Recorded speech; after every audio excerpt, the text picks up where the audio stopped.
Chapter 235. Belle and Zhen Xingming didn't care how Ling Shi and the others discussed the matter after they left.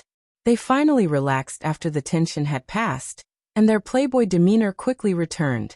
The planetary government continued to play dumb as if nothing had happened.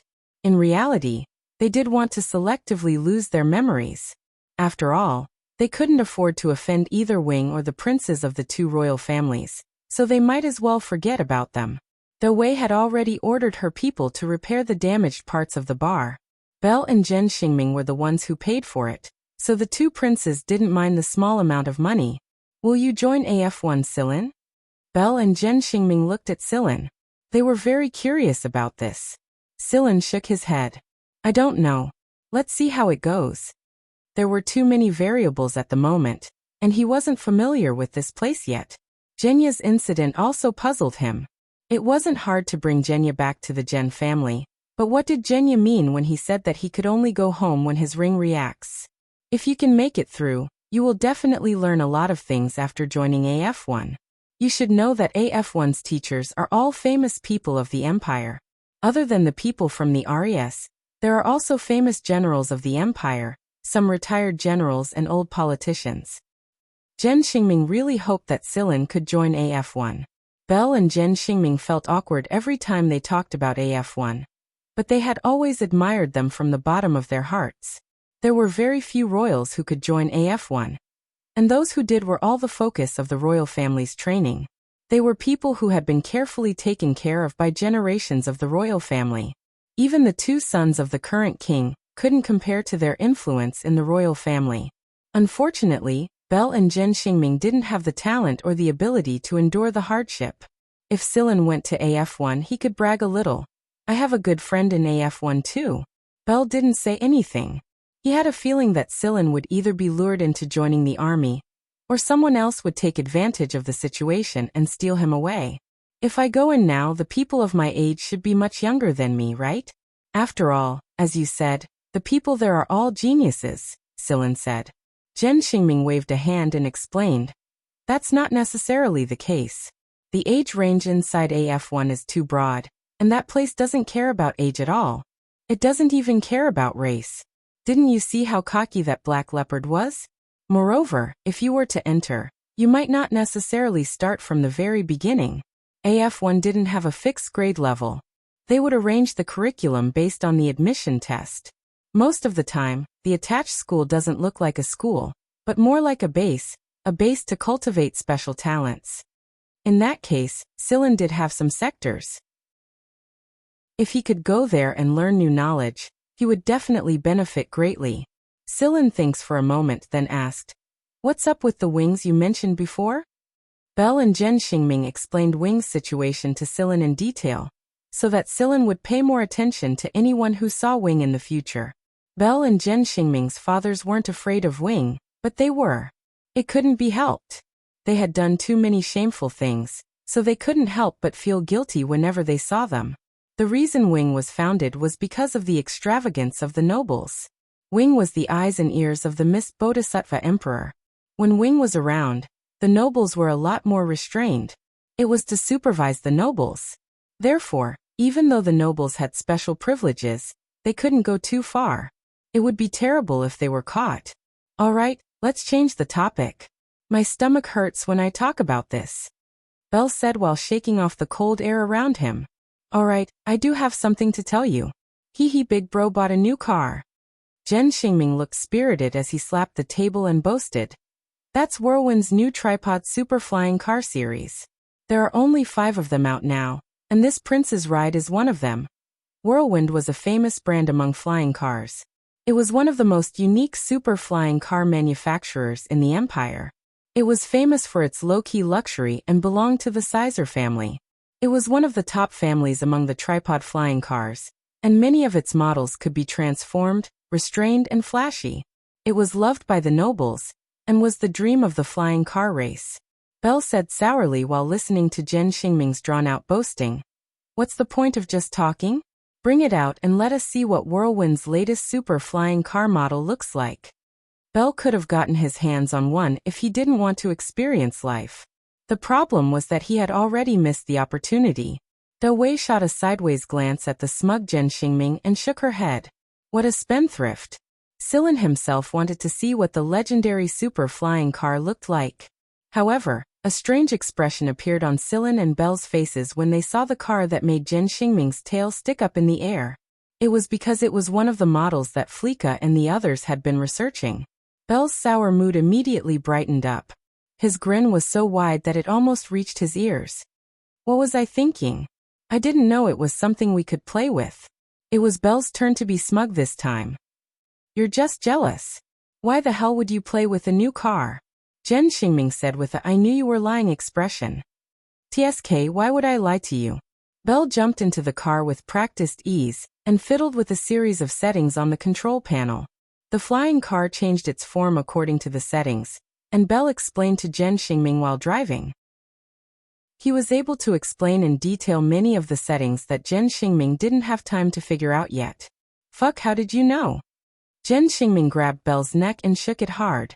Belle kicked Zhen Xingming away and rubbed his neck. Then he raised his chin proudly and said, I was there when that fatty Fleeka was designing the flying car. Come to think of it, I even had a hand in the creation of this car. Sillin, I think that fatty should give each of us a car when we run into him. Sillin shot a glance at Belle when he heard this, but he didn't say anything. Out of respect, he didn't tear down Belle's act. Under Zhen Xingming's pressure, Belle explained the whole story briefly.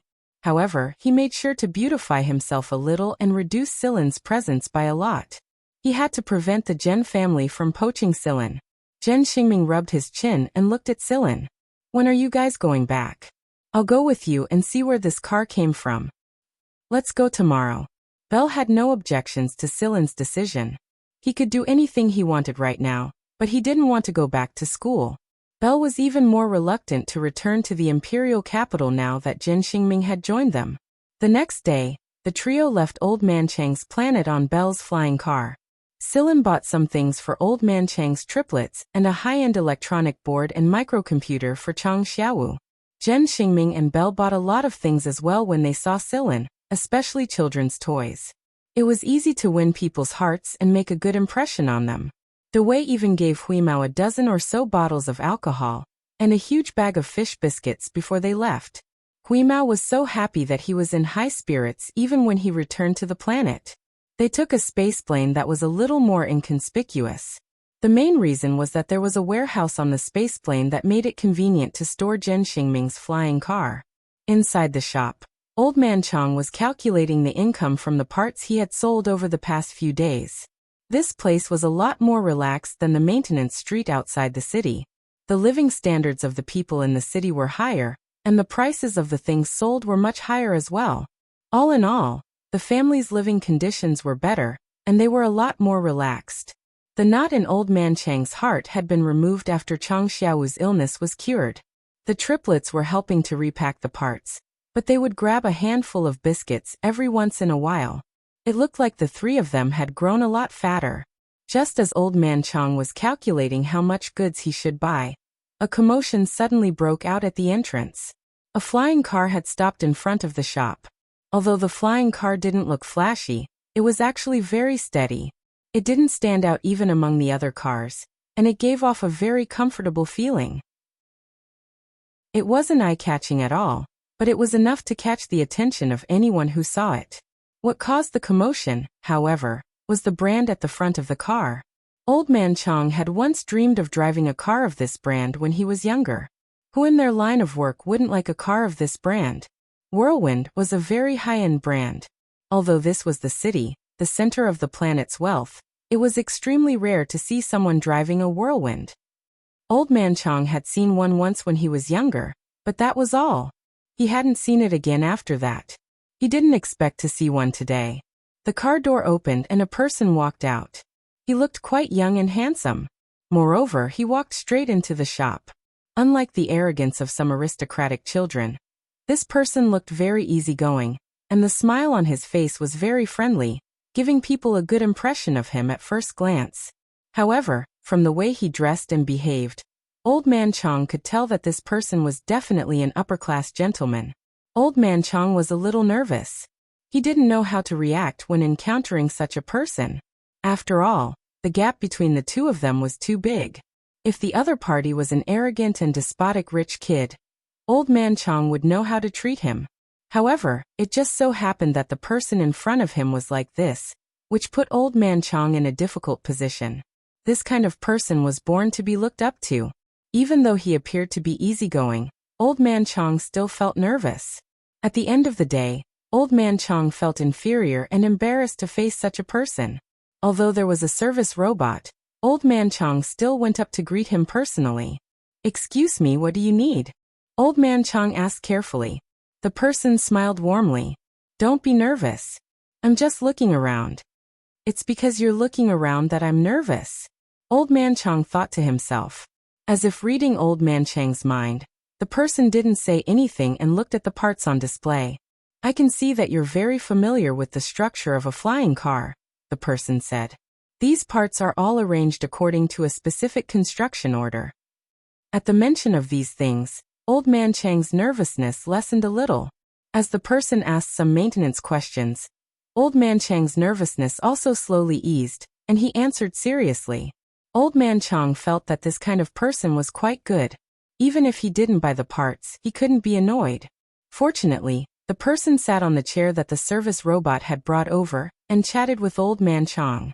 He took a cup of water and moistened his eyes. Old Man Chong couldn't help but sigh in his heart. This was the upper class. Elegant, truly elegant. Sitting there, he looked like a painting. Even the act of drinking tea was so beautiful. While the two were talking, there was a whoosh, and another flying car stopped in front of the shop. However, this car was much more flashy, and what made the surrounding people go crazy was that it was another whirlwind. What kind of dog's hit luck did this shop owner have? He actually got 2 whirlwinds parked in front of the shop. However, some people began to suspect that the shop owner had some kind of relationship with some upper-class people. We're here. This is the shop? It's a little small, but it's not bad." Zhen Xingming made a cool pose after coming out to show off his presence. "We're finally back." Hui Mao jumped into the shop and yelled, "Come out and move the stuff, little ones." The triplets and Chang Xiaowu all came out when they heard Hui Mao's voice and surrounded him happily. The service robot helped to move the things Silin had bought into the shop. "Little ones, I'm a friend of your big brother Silin, and I've brought you gifts." Zhen Xingming hurriedly took out the things he had bought from the car and piled them up on the ground. The triplets' eyes lit up, but they didn't go over to Silin directly. Instead, they looked at Silin and only went over to take the things after Silin nodded. Zhen Xingming was very confident in the gifts he had bought. This should leave a good impression on the little kid, right? "Look at your manners." Belle walked over and said disdainfully to Zhen Xingming, "Mind your image. Can't you see that there are still customers in the shop?" "What customer? Did I get in his way?" Zhen Xingming's voice, which was originally quite powerful, suddenly dropped in pitch. The person who was chatting with Old Man Chong turned around elegantly and smiled at them. His smile was very friendly, but Belle and Zhen Xingming felt like they were suddenly thrown into a glacier. A chill rushed straight to their brains as they took 2 steps back in unison. From the looks of it, they wanted nothing more than to run away right now if possible. Zhen Xingming was filled with regret. Why did he decide to come with them on a whim? What's there to see? It's just a shop, isn't it? Damn, he ran into the person he didn't want to see even in his dreams after running all the way here. Belle was also regretting his decision. He really shouldn't have come. He really shouldn't have. The person smiled when he saw Belle and Zhen Xingming and said gently, "Why are you two blocking the door?" Whoosh. Belle and Zhen Xingming moved to the side as if they were running for their lives. Silin stared at the person sitting inside the shop. He looked about the same age as Ta Sun, and he looked pretty harmless. However, Silin had a feeling that he was the same type of person as Hunting Knife Gaydar. Jiji teacher Guan. Belle and Zhen Xingming couldn't even speak properly. Guan Feng took a sip of the warm water in his cup and said, "Don't worry, I'm not here to capture you." Belle and Zhen Xingming let out a small sigh of relief when they heard this. But only a small amount. The two who had been chattering non-stop on the way here didn't even dare let out a fart now. After handing everything over to the service robots, Silin brought the triplets and Chang Xiaowu upstairs into the house. "Hey, you two, come over and help me." Sillin shouted at Belle and Zhen Xingming from the stairs. Belle and Zhen Xingming shot Guanfeng a cautious glance. When they saw that the man was ignoring them, they ran upstairs like the wind. The two of them collapsed to the ground like they had lost all of their strength. It's over, it's over. Why did we run into him here? Zhen Xingming looked like he was about to cry. I don't know either. I wouldn't have come here even if you beat me to death if I did. Belle rubbed his face hard.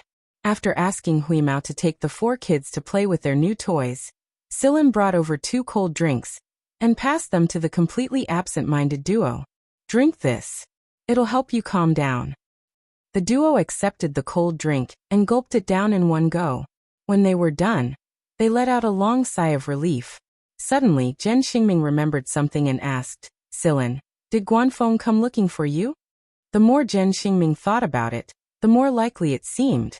They had just run into someone from AF1 and AF2 not long ago, and now they were running into Guanfeng today. How could there be such a coincidence? Plus, who was Guanfeng? There was no way he would run all the way to this poor little place just to chat with an old man. Guanfeng? Is that person called Guanfeng? Sillin asked. Yeah, his name is Guanfeng. Zhen Xingming suddenly paused and looked around. I don't think the people down there can hear us if we talk here. Can they? Sillin nodded. The soundproofing here is pretty good. Zhen Xingming listened for a bit and confirmed that the soundproofing was pretty good before continuing. Guanfeng is a special teacher at AF1. He might look about the same age as Tuo-san, but he's actually the same generation as my grandfather. I don't know how old he is, but his age is a mystery to me. Also, he's a member of Wing, and he's a high-ranking member at that. I think he has a military rank like Major General or something. I'm not sure, but don't underestimate him. He's taught a lot of princes and princesses of the Mist Bodhisattva Empire, and even my father was once his teacher. He's a person who's been given special permission to not greet princes and princesses, much less us. Oh, and that Goryo from AF1 who shot at you earlier is Guanfeng's disciple. Goryo's marksmanship was taught by Guanfeng, and the Purgatory Thunder Snake E model bullets he's using are pretty good. However, Guanfeng uses the Purgatory Thunder Snake K model bullets, and that's the most difficult type of Purgatory Thunder Snake. You might be able to dodge Goryo's bullets, but there's no way you'll be able to dodge Guanfeng's K model bullets. I'm not trying to scare you, but you'll know when you actually head to AF1. Guanfeng is a very dangerous man. A shiver ran down Zhen Xingming's spine when he recalled how his father kicked him to AF1 to train him. Guanfeng is fucking inhuman. Sillin knew that Guanfeng was a dangerous man, but he was a little curious about the Purgatory Thunder Snake K model bullets Zhen Xingming was talking about. Belle heard Zhen Xingming's words and asked, How do you know Guanfeng so well?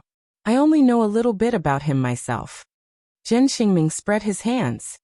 Guanfeng has a bit of a relationship with the Zhen family, but it's only during my grandfather's generation. In my generation, it's just a weak teacher-student relationship. Maybe he doesn't want to acknowledge it at all. Why is that? Sillin asked. Belle curled his lips. Because everyone is too weak in Guanfeng's eyes. It's embarrassing, of course. Chapter 236. Belle and Zhen Xingming had a lot of opinions about Guanfeng, but it was obvious that they were more respectful of him than anything else. After all, Guanfeng could be considered an experienced man. Even his father's generation was his subordinate. No matter how arrogant they usually were, they wouldn't dare act recklessly in front of Guanfeng. While they were talking about Guanfeng, the doorbell rang. Sillin opened the door, and the triplets came over to take a look at Belle and Zhen Xingming. They said, The big brother downstairs wants these 2 brothers to come over. The big brother downstairs, big brother. Belle said seriously to the triplets. You should call the man downstairs Grandpa. The triplets looked puzzled. They really didn't know why they were calling the young man downstairs Grandpa. They were going to call him Uncle, but they felt that it sounded too old. That was why they called him Big Brother instead. Zhen Xingming put a hand to his forehead. Belle, we shouldn't be worrying about how we should address him right now. What do you think Guanfeng will do to us if he asks us to come downstairs? Belle finally came to his senses and said with a conflicted look on his face. He said he's not here to take us back. Zhen Xingming curled his lips. You can't understand Fox Guan's words with normal logic. Back in AF1, he was always thinking about how to torture us. If it wasn't for my strong willpower, I would have gone crazy a long time ago. No matter how unwilling they were, they had to go downstairs anyway. Belle and Zhen Xingming took 2 steps before they came back and pulled Sillin with them to bolster their courage. In the past, all 3 of them were scolded at the same time. Now that Iliganua was gone, the 2 of them had to endure too much firepower. However, Guanfeng didn't say anything about Belle and Zhen Xingming. He only said one thing, and it was enough to drive Belle and Zhen Xingming crazy. Guanfeng sipped his tea elegantly. Let me tell you that AF3's semester exam is about to begin. I heard that it's harder this time, and those who miss or fail the exam won't be able to take a makeup test. They'll be demoted straight away. The corners of Belle and Zhen Xingming's eyes twitched again. They didn't doubt Guanfeng's words at all, but they had a feeling that the old man was the reason why the semester exam was harder this time. Most of the time, Belle and Zhen Xingming would always return to the school during the semester exams no matter what they were doing. Even if they missed the exams, they could always take a makeup exam. Although the exams were a little difficult, Belle and Zhen Xingming were smart enough to pass them every single time. But Guanfeng's words, of course. After he was done, Guanfeng looked at Sillin and said, I heard you dodged 4 of Goryo's shots. No, he dodged 2 shots. The other 2 shots were blocked with his blade. Celine corrected him. Feng shook his head. I failed if I didn't hit the target. Old Man Chong was smart enough to leave with the triplets when he saw Guanfeng talking to Sillin and Sillin. There were service robots inside the shop, so there were bound to be customers waiting for them. Old Chong wanted to arrange a room for them to talk in, but Ming Chinavov of Guanguan didn't. Guanfeng put down his cup and took out a suitcase with a wave of his hand. The box looked very ordinary, but when one touched it, one would realize that this box had a completely different tactile feel from an ordinary box. It was made of a rare metal alloy, and was incredibly hard. It wouldn't be flattened even by a large aircraft. Guanfeng passed the suitcase to Sillin. This is a gift for you. There aren't many people around your age who can avoid a purgatory thunder snake. Sillin didn't refuse the suitcase. Judging from what Belle and Zhen Xingming had told him about Guanfeng, it was pointless to refuse. Guanfeng opened the suitcase toward Sillin. There were 2 compartments inside, one of which contained some parts. Sillin took a look and realized that they were probably gun parts. The other compartment was filled with some strange-looking metal pieces of different sizes. The front was a little sharp, and the back looked like the tail of an arrow. The thin metal pieces were probably filled with something else. To Belle and Zhen Xingming's surprise, there was a picture of a lightning-like snake. It was the picture of a purgatory thunder snake. There was a K symbol in one of the corners of the suitcase. It was obvious what was inside the suitcase. Guanfeng had given a purgatory thunder snake to Sillin, and a model K. They didn't understand why Guanfeng would do this. He should have given a purgatory thunder snake, the most basic model B. What was the meaning of giving a model K? Wasn't this a psychological blow? The suitcase's lid was opened at a 90-degree angle to the table, blocking Guanfeng's line of sight. Guanfeng didn't look at the suitcase. He simply stared at Sillin, and started moving his hands as he spoke. I know that Griffin gave you a recommendation card, so this gift counts as a recommendation from me. However, it's up to you whether or not it works. Guanfeng's movements were too fast. Although Zhen Xingming and Belle could catch some of his movements, they were completely disjointed. They missed far more movements than they caught. When Guanfeng's hands stopped moving, a short-barreled gun appeared in Guanfeng's hands. Guanfeng touched the gunshot wound with his finger. Belle didn't even see where he was touching, but the gun's color changed from bright white to a dull black. An old master really is an old master.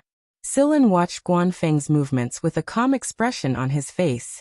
He didn't look puzzled or surprised like Belle and Zhen Xingming, so no one could tell what he was thinking. After he was done assembling the gun, Guanfeng picked a bullet. It was the metal plate. Guanfeng had picked the smallest one. After installing it, he tossed out the 7 small parts he had bought from Old Man Chong, and fired without even taking the time to aim. The sound of metal hitting metal sounded almost at the same time. The 7 parts weren't thrown in a straight line. Most of them weren't in the same direction, but all of them were hit. The bullet was so fast that it hit the 7 parts one after the other while it was changing trajectories. In the end, it shot into the wall. The most surprising thing was Guanfeng's reaction speed. He had already calculated the angle and timing of the shot the moment he tossed the 7 parts into the air. Everything happened in the blink of an eye. It looked like Guanfeng had carelessly tossed out the parts and fired the gun again.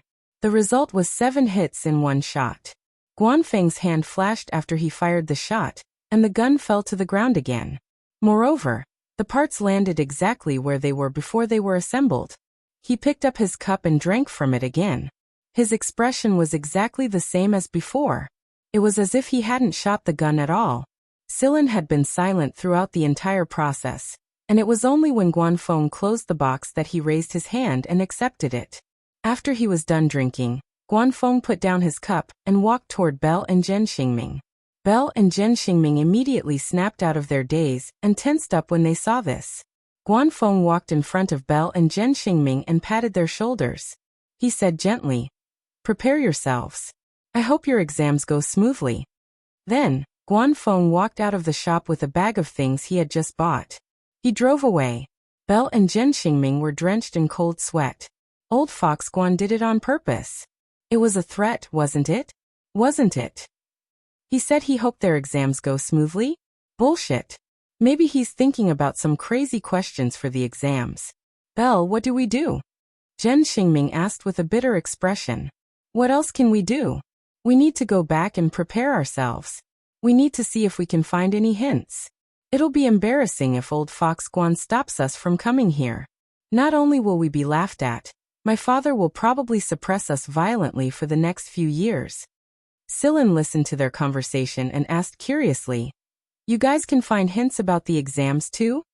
Zhen Xingming pointed a finger in the direction Guanfeng had left earlier and said, "He told us that the exam this time would be more difficult, so the hidden meaning behind his words is that there's a leaked question.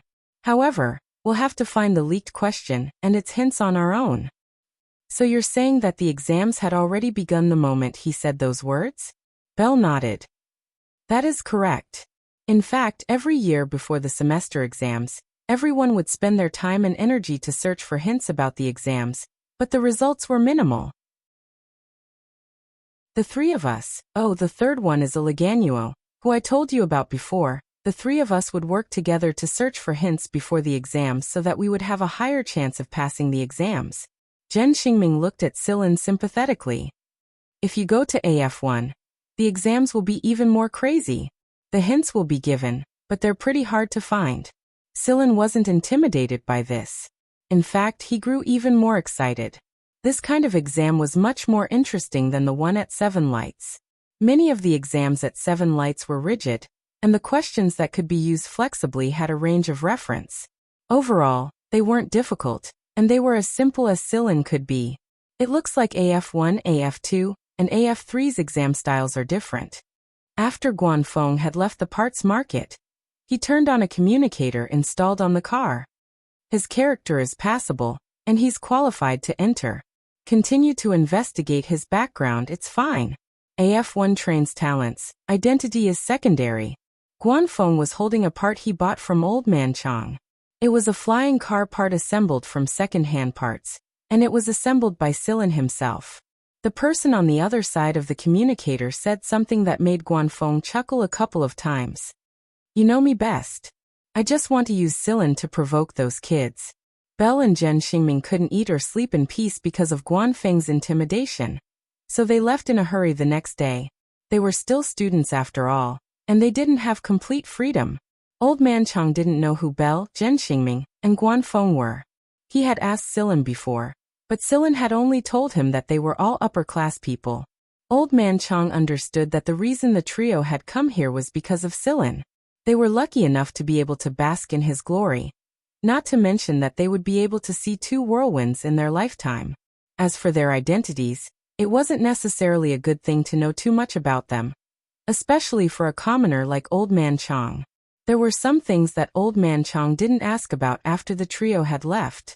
Instead, he talked to Sillin about Chang Xiaowu's education. Based on Chang Xiao's age, he should be able to receive elementary education at a school in the city. But with the knowledge he already possessed, he could absolutely go straight to an intermediate school. The top 3 schools in the Star region were allowed to give it a try. These schools would hold their preliminary exams on the internet during the special enrollment period. Even some students who were in the middle of their education would have a hard time answering the preliminary exam questions. It was obvious that these schools were very strict with their special enrollment. After the initial test, there was still a second test, an interview, and a series of other processes. If one was a noble, it would definitely be easier to get in if they had strong connections, but for someone like Chang Xiaowu, he would have to go through the same difficult path as Chang Xiaowu and Chang Xiaowu. Belle and Sillin had discussed the education of the Chang family's children back at Baron Bader. From what Belle could tell, the prince was more than capable of sending them to the best schools in the Star region, or even the imperial capital if they were willing to do so. But according to Sillin's understanding of Chang Xiaowu, the kid was proud. He'd rather take the exam himself and be tested step by step than rely on Belle's strong connection. Sillin had asked Chang Xiaowu about it, and just as Sillin had expected, Chang Xiaowu had rejected him. He had decided to take the exam himself, and he would enter Balan Bader along with Chang Xiaosan and Chang Xiaowu. After all, there were people he knew there, and it would be more convenient for him to contact his family. According to the Grey Cat, it didn't matter which school Chang Xiaowu entered. What he lacked was a springboard, and Baron Batar, which was ranked in the top 10 of this Star region, could be considered a good springboard for Chang Xiaowu to jump higher and further. One night, Huimao couldn't sleep and rolled around on his bed. Sillin, when can we go back? I still have stuff stored at the base. I don't know if Xueqiu and the Miantuan will steal it. He would never admit that he missed those guys. Sillin let out a sigh and scratched Huimao's chin. I don't know. Maybe a trip to the imperial capital could help him if he got to know more people. Let's go to the imperial capital, Wheeze. The imperial capital? That sounds like a good place to relax. Oh right, I should pay AF1 a visit too. Huimao wanted to know how many idiots like Black Panther were in AF1. Okay. After making up his mind, Sillin told old Chang his plan. His name was Alai, and he was also from the civilian district. He was a nice young man, and most importantly, he didn't have any bad intentions. After Sillin left, he would be able to take care of old man Chang and the little ones. After all, there were many times when a robot couldn't replace a human. After everything was arranged, Sillin and Huimao departed for the imperial capital of the Miss Bodhisattva Empire. Chapter 237. To get to the capital from Old Chang's planet, one had to change flight paths. That was why Sillin had to learn about the routes at the major ports before he left. He also had to book a ticket in advance so that he wouldn't have to wait. Booking a ticket was one of the advantages of being a noble. They had their own ports, routes, and starships. They didn't have to pay attention to the situation at the major ports like commoners. Sillin had booked a ticket to the largest passenger terminal in the 23rd Star region. It was the largest passenger terminal in the 23rd Star region, and it was also known as an important transportation hub in the 23rd Star region. Of course, that was only for the average person. Nobles had their own routes and ports, so they wouldn't use the same stations and starships as commoners. It would be demeaning to them. Sillin and Huimao had to take a passenger starship from Old Chang's planet to the terminal. Unlike the route that Sillin and Belle took to Balan-Bator, this route took much longer. Sillin sat in the cabin and pulled up the foldable screen on each seat to observe the situation outside. The passenger starship wasn't a direct route. It would stop at a few stations along the way, and every time it stopped, a passenger spaceship would leave the starship and head to the destination. Once the spaceship left, the starship would continue its journey. Because of this, the seats of the passengers were divided according to the stations. People at the same station would sit in the same cabin. When they arrived at their destination, the cabin would be transferred to the passenger aircraft and transported to their destination by the passenger aircraft. Sillin watched the scene on the screen. A passenger spaceship left the starship and flew towards their destination. From the screen, he could see a planet that wasn't all that big, but there was more than one planet nearby. Scylla could see another planet a little further away, but it was surrounded by battleships. Yes, not passenger starships, but battleships.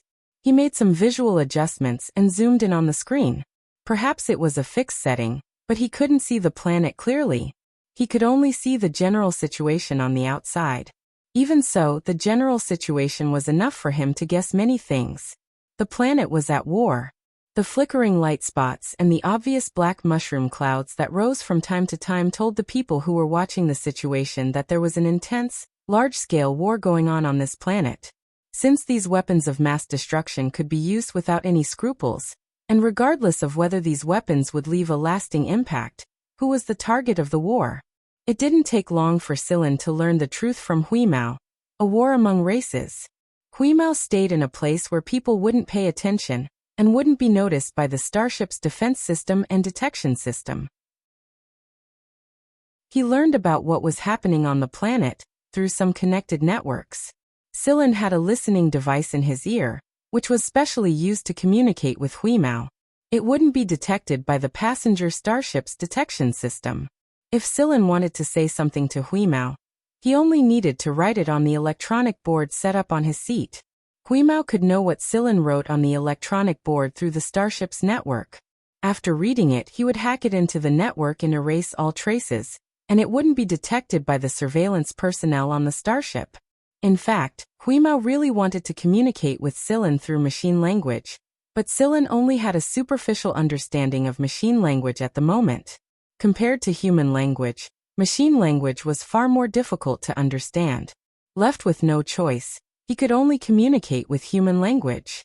However, because Scylla and Huimao were too familiar with each other, they often used characters that other people couldn't understand to replace the meaning that both sides understood.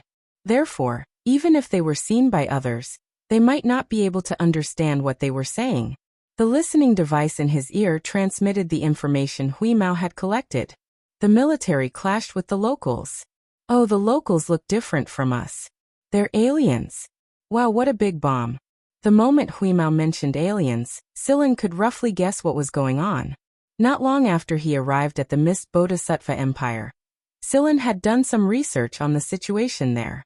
One of the things he learned was that the Mist Bodhisattva Empire was very different from Jiao, and that was their attitude toward aliens.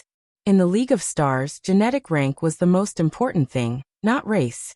In fact, there were many sectors in the League of Stars where aliens were the majority, just like the Binger family in Sector H.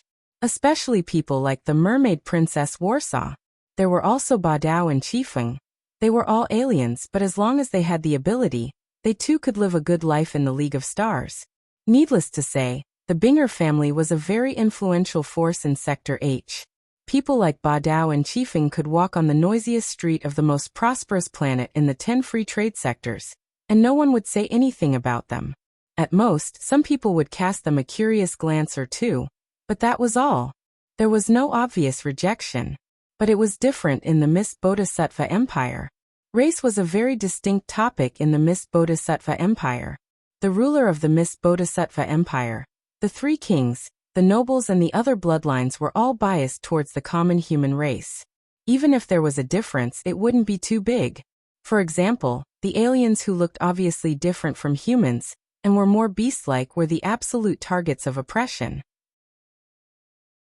Most of the Empire's slaves were these aliens, the aliens that the nobles called the ugly race, because they looked too different from the common human race. Zani was an alien himself, but first of all, he looked no different from the common human race and didn't attract much attention. Second, he had entered AF2 and joined Wing, so his status was no longer the same as before. Even if there were nobles who were dissatisfied with him, they could only voice it in private and not in public. That being said, if Zani ran into another alien, such as one who looked more like a beast, he probably wouldn't feel any sympathy either. The human heart was strange like that. The difference in race and bloodline was like a deep crack that was difficult to mend. Some of the passengers in the cabin knew what was happening on the planet, so they started talking about it. They laughed and talked about those aliens, those ugly monsters, those ugly monsters.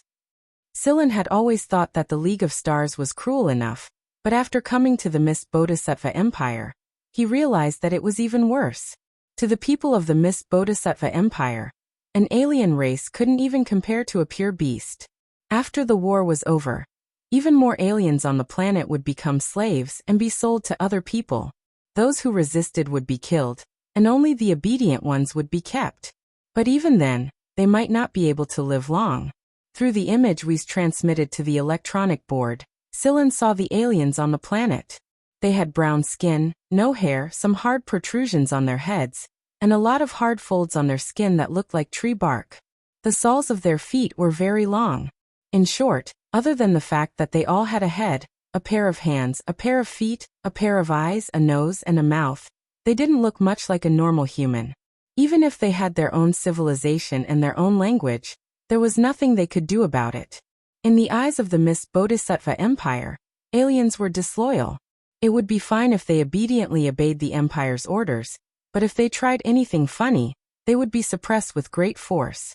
The people in the cabin were still talking, but Sillin wasn't in the mood to listen to them. Should he be glad that he looked similar to the people on this planet? Sillin pulled the hibernation helmet over his seat and closed his eyes. He was silently telling the person who was about to drag Sillin over to join the conversation, "I'm going to sleep, don't disturb me." While Sillin was waiting expectantly, the starship finally arrived at the planet they were looking for. From the outside, it was obvious how busy the planet was. Be it day or night, there were a lot of starships and spaceplanes coming and going. When Sillin and the others landed on the planet, it was still daytime. To be more precise, it was morning. Sillin had booked a flight in the afternoon, so Sillin still had time to find a place to eat and comfort his internal organs. The moment Sillin stepped out of the cabin, he only felt one thing: people everywhere. The port was packed with people, and the population density wasn't much lower after they left the port. They were all in a hurry, and they all had one thing in common: they were all civilians. It couldn't be helped. The nobles had their own private ports, so there was no way they would come to a place as crowded as a pig farm. When there were so many people, there would naturally be some people with dirty hands and feet. Those who looked like refugees dressed in rags might not necessarily be rich people. Even if they went out and made a fortune, they would know not to show off their wealth. They dressed themselves like refugees to avoid being remembered. Sillin's attire was considered relatively good among these people. Sillin didn't expect it to be like this. In order to avoid unnecessary trouble, Sillin quickly left the port after punching a person who was about to attack him. After leaving a certain distance, he and Huimao went to a restaurant to eat, but the few restaurants they found were basically full. Since there was still time, Sillin and Huimao took a taxi and went to a place further away from the port. There were indeed some elegant places further away, but the prices were too expensive. However, Huimao had his eyes on the big screen outside the hotel that advertised its signature dish. Fish. What a strange fish. It looks delicious. Sillin, let's go there. Huimao raised his paw and pointed in that direction. Sillin looked over. Just by looking at the exterior of the hotel, he knew that the expenses inside were not low. Hulu, let's make a deal. Right now we don't have as much money as when we were in the League of Stars. We can go there, but other than the platter of fish from the Four Seas, I'll order everything else. Sillin didn't have the heart to turn down the gray cat's offer when he saw that it was staring at all kinds of nameless fishes swimming around the big screen. He guessed that the gray cat would throw a tantrum if he did, and this fellow would act stupidly when it did. I know. Huimao nodded repeatedly.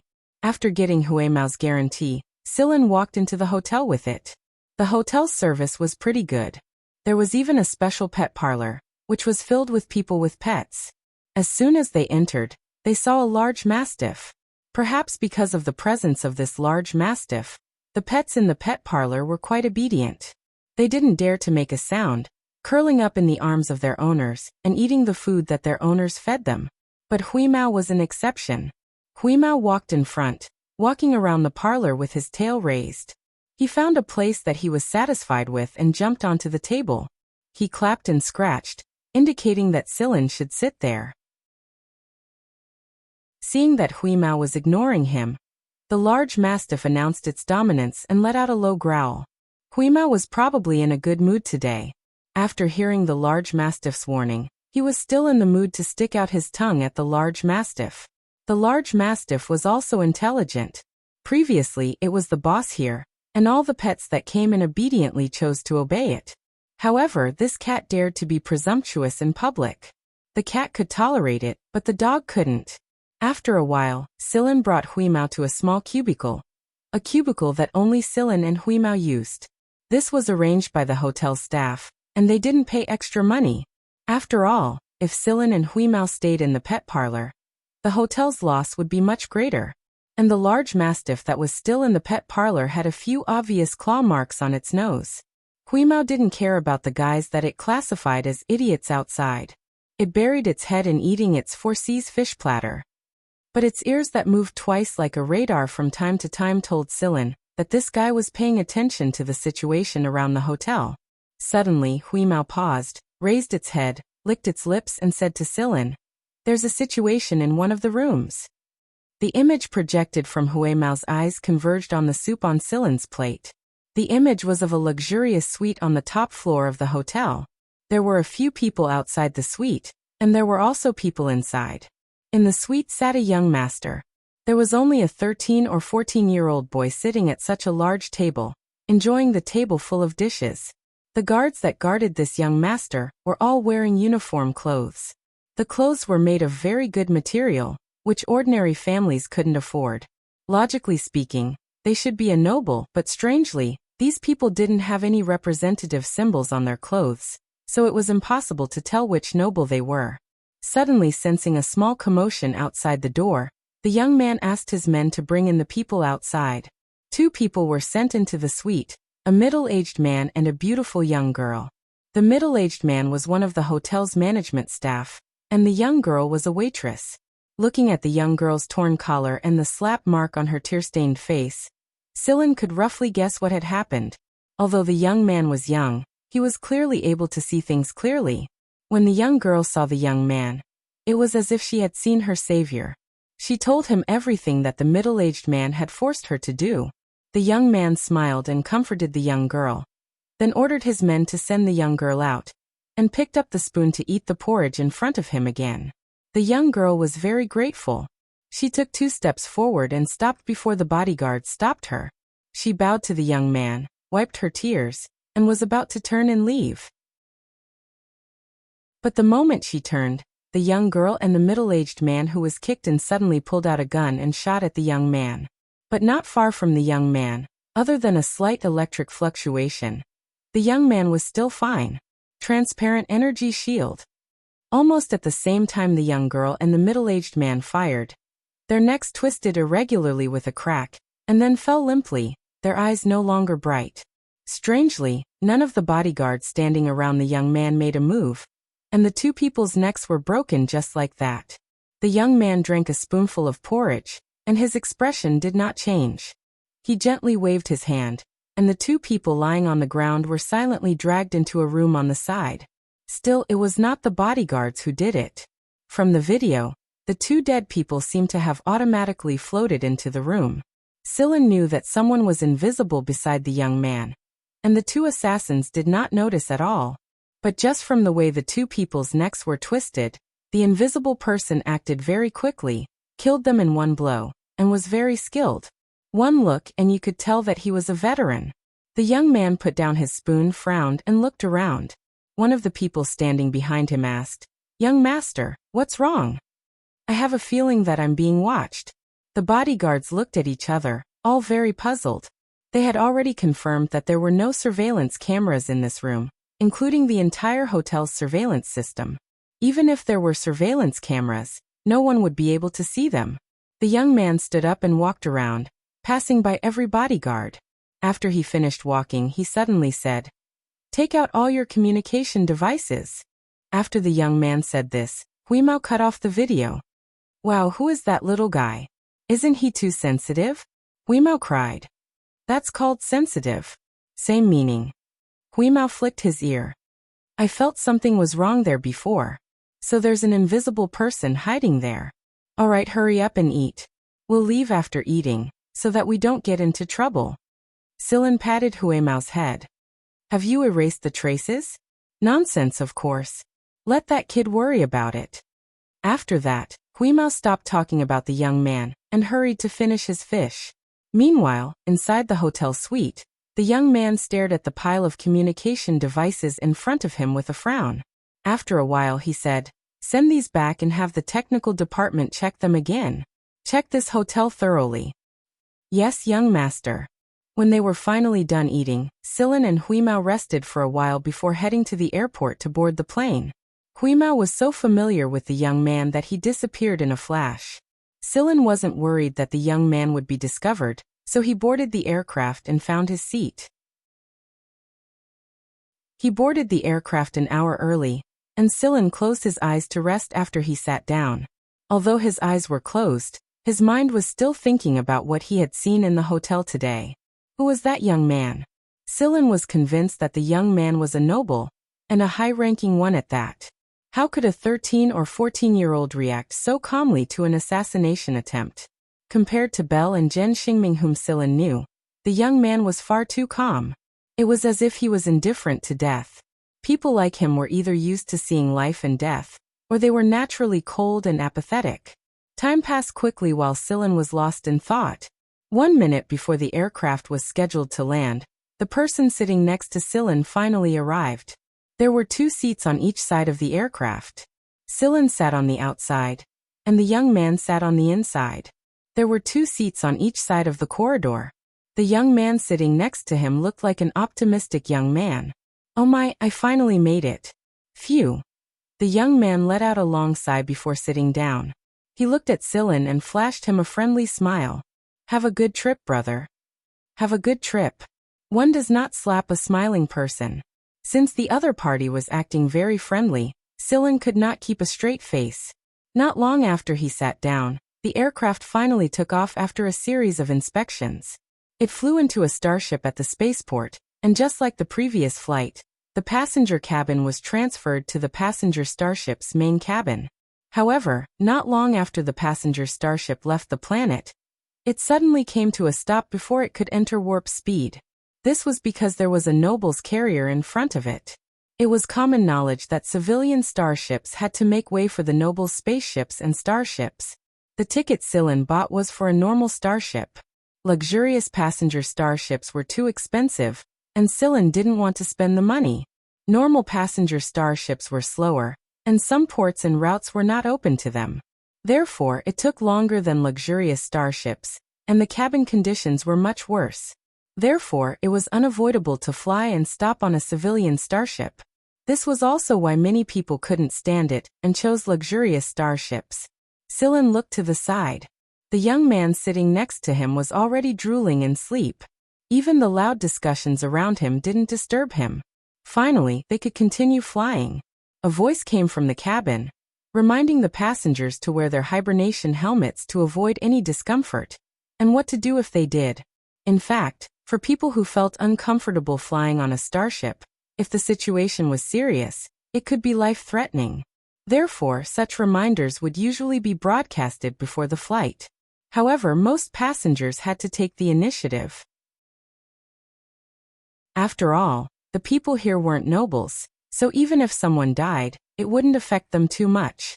Silin looked at the guy who was sleeping soundly next to him. After some thought, he woke him up. What's wrong?" The person who was woken up by Silin was sleepy. He smacked his lips and wiped off the saliva at the corner of his mouth with his sleeve. He looked at Silin in confusion. He was just puzzled, not annoyed by being woken up. "We're about to enter flight mode. Aren't you going to wear your hibernation helmet?" Silin pointed around. Most of the people in the cabin had put on their hibernation helmets. Only a few people, perhaps used to it, didn't wear their hibernation helmets. Hearing Silin's words, the person scratched his head and said with a smile, "Oh, thank you." Although the person thanked him, he still didn't wear his hibernation helmet. Instead, he pointed to himself and said, "My physique isn't bad. I don't need to wear it." Silin didn't bother with him anymore. Silin didn't wear it either. When the surroundings were still quiet, he didn't want to wear it either. It was too stuffy. Midway through the flight, the person woke up once. He was hungry and ordered the starship's combo. When the robot brought the combo over, Silin woke up. Sorry to wake you up.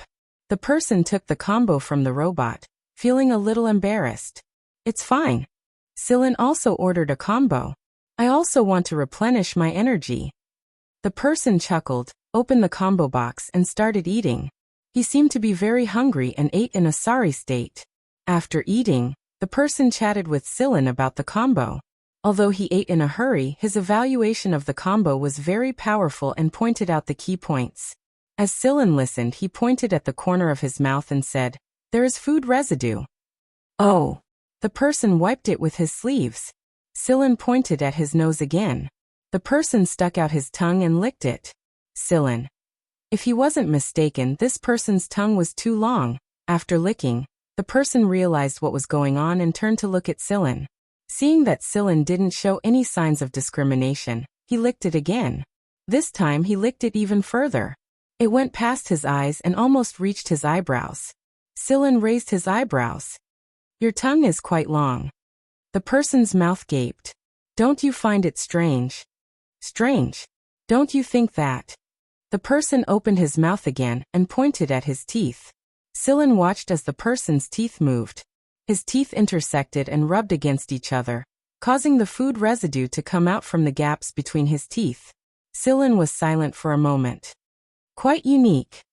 He didn't even need to brush his teeth. After confirming that Sillin didn't show any signs of discrimination, the person smiled happily. My name is Libero. Nice to meet you. I'm Sillin. Sillin continued to finish his meal. A mutant. Indeed, Libero was a mutant. Although he looked like a normal person, these small details showed that he was different from a normal person. If one looked closely, they would find that Libero's pupils weren't round, but oval.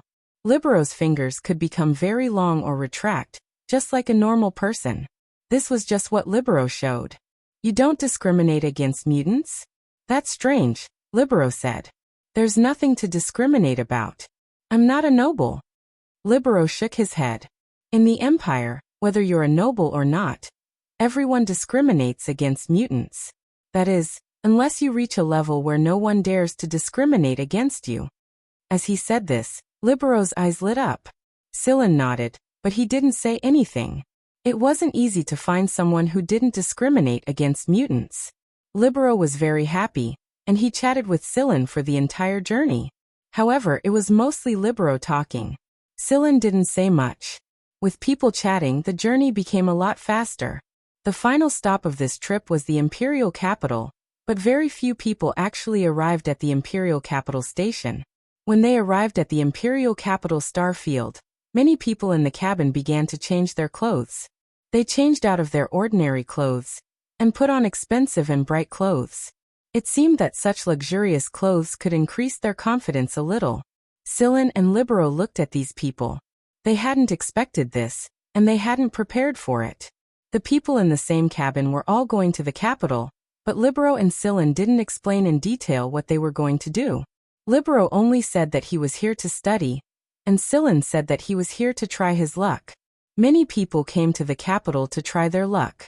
There were many nobles in the capital, and there were many opportunities. However, the pressure that came with it was also much greater. Most of the people in the same cabin were here to try their luck. After parting ways with Libero, Sillin met up with Huimao and started to think about what to do next. After thinking about it, Sillin decided to go to AF1 first. The matter with the Gen family wasn't easy to solve. However, Sillin didn't expect to see Libero again at the entrance of AF1. Chapter 238. AF1 wasn't hard to find, but it was hard to enter. Sillin had come to the preparatory campus. With their current identities, they wouldn't be able to enter the official campus. The preparatory campus was located in a different place from the official campus. In other words, they were on different planets. The preparatory campus wasn't far from the official campus. Sillin could see the planet where the official campus was located from this planet. The official campus of AF1 was located on a huge planet. There were 3 schools on the planet, AF1, AF2, and AF3. There were a few satellite planets around the planet. AF1's preparatory campus was located on one of these satellite planets. Of course, The central planet could be seen with the naked eye from the satellite planet. There were not many complicated tests required to enroll into AF3. However, AF1 and AF2 were different.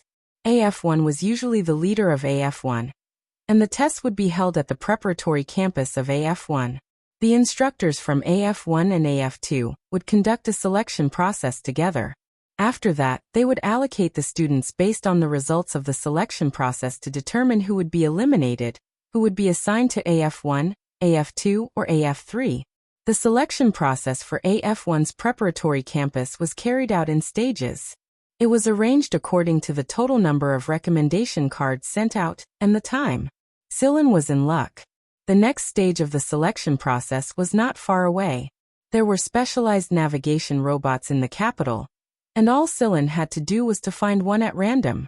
After entering the attached destination and his identity information, a specialized navigation robot came over and brought Sillin to a place where a specialized car was waiting for him. After Sillin showed his recommendation card, he was brought to this satellite planet. The navigation robot the size of a watermelon explained the arrangements to Sillin and brought Sillin to the entrance of the preparatory campus. It was also here that Sillin met Libero. Libero wasn't alone. There was a big guy with him. Libero called him Ironhead. Ironhead was also a mutant. Strictly speaking, Libero and Ironhead were considered half-mutants or mixed bloods. Of course, that was just a nice way of saying it. To put it bluntly, some nobles would call them bastards. Many nobles who thought highly of themselves looked down on them the most. They thought the existence of mixed bloods was a disgrace. Libero was shocked when he saw Sillin. He didn't expect Sillin to be here as well. However, after the initial shock, he was overjoyed.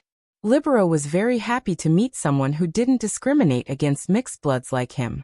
Previously, he thought that they were just passers-by and had no deep relationship with each other. But now it was different. They were all comrades in the same trench. Libero introduced Ironhead to Sillin. When Ironhead saw that Sillin didn't show any disdain, he also showed a friendly smile. "Hey Sillin, have you reported it yet?" Libero asked. "No." Sillin shook his head. They had stayed at the station for a long time. They had spent a lot of time eating with Huimao. It would be troublesome if this cat didn't have enough to eat. "We've already reported it. Let me take you there." Libero was very enthusiastic.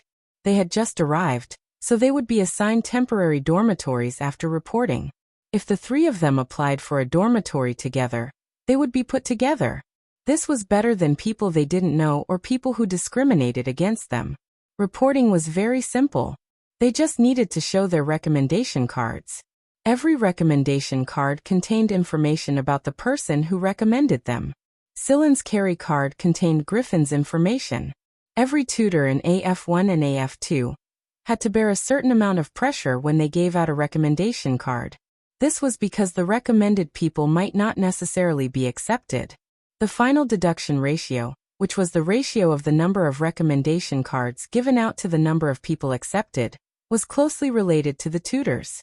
A tutor with a deduction ratio close to 1 would definitely be more respected in the affiliated schools.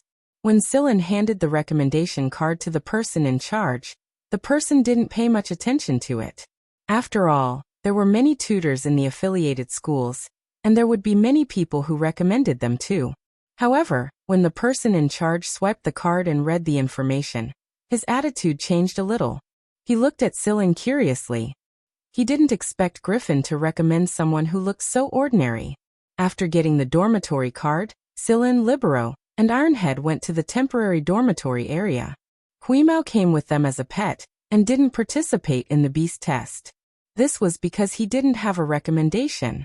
Even if he did, Huimao wouldn't participate in the test. The temporary dormitory was similar to the dormitory that Sillin saw in Baron Bader. However, it was a 5-person dormitory. Everyone had their own bedroom, but they shared the training room and living room. When Sillin and the other two arrived at their assigned dormitory, there was already a person living there. From the looks of it, this person had been here for a while. When Sillin and the others came in, the person seemed to have just woken up. He was still a little sleepy. When he saw Sillin and the others, he stretched. "Yo, your roommates are here? All 3 of you are?" Libero first introduced himself, then introduced Sillin and Ironhead. The person scratched his messy hair and chuckled. I'm Wally.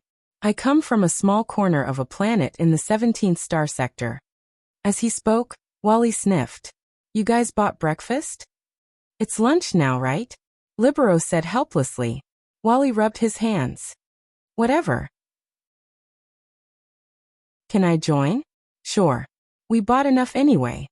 Sillin put the things on the big table in the living room. Huimao squatted in front of his plate and cut Wally's spoon into 3 pieces when it reached over. However, Wally liked to tease Huimao. When a spoon broke, he would change to a fork. Finally, he succeeded in stabbing a small fish out of Huimao's plate. Huimao was so angry that he jumped up and scratched Wally's face. However, Wally seemed to be quite open-minded. When he talked about his trip to AF1's preparatory campus, he summed it up in one word: debt collection. The place where Wally lived had nothing to do with the people of Fu High School. It was even more remote than Old Chang's planet.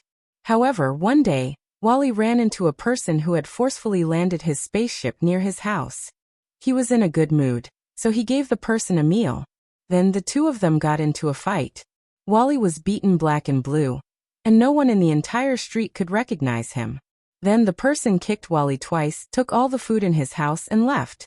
Before he left behind a card and some money, telling Wally to find him at Fu High School, and that he would make sure Wally didn't have to worry about food or clothing. After that, Wally came. Listening to Wally's story, Sillin felt that the teachers of the affiliated schools were quite unique. They were all unpredictable. Wally was not a mixed blood like Libero and Ironhead. Like Sillin, he was a normal person. However, someone who could get a recommendation card from an affiliated school's teacher had to have something special about him, even if the teacher's methods were a little strange. Tai Tu's parents were servants of a noble family. Because they saw that Tai Tu had some ability, they used their connections to get a recommendation card and recommended him. But if Tai Tu were to be eliminated, it was easy to imagine that their family would have a hard time in the future. That was why Ironhead was under a lot of pressure. Libero, on the other hand, was only able to get a recommendation card because of his teacher's connections. However, Libero did not want to talk about the details. Anyone could see that things were not as simple as he made them out to be. There had to be more to it, but since Libero was unwilling to talk about it, Sillin and the others did not ask anymore. The last one was the most special. He was an 8-year-old child of noble birth, but he was more lively than most nobles. He didn't pretend to be arrogant, indifferent, and sarcastic like some other nobles. Although he called them this young master, every time he opened his mouth, it was obvious from his eyes that he didn't mean to belittle Celine and the others at all. It was more like a colloquialism, just a habit. The one who brought the child here was an old servant. The old servant reminded Sillin of Brzette, who was always by Lung's side. Although he was polite and always had a smile on his face, he was not to be underestimated. According to the rules of AF1, servants were not allowed to be brought here. Therefore, the old servant only brought the child here and placed a lot of things in the room. The storage cabinets in the living room and the kitchen were filled with things. The old servant said that these were greeting gifts for everyone. He hoped that Sillin and the others could help his young master. This was the young master's first time away from home. Sillin and the others promised that they would take care of him.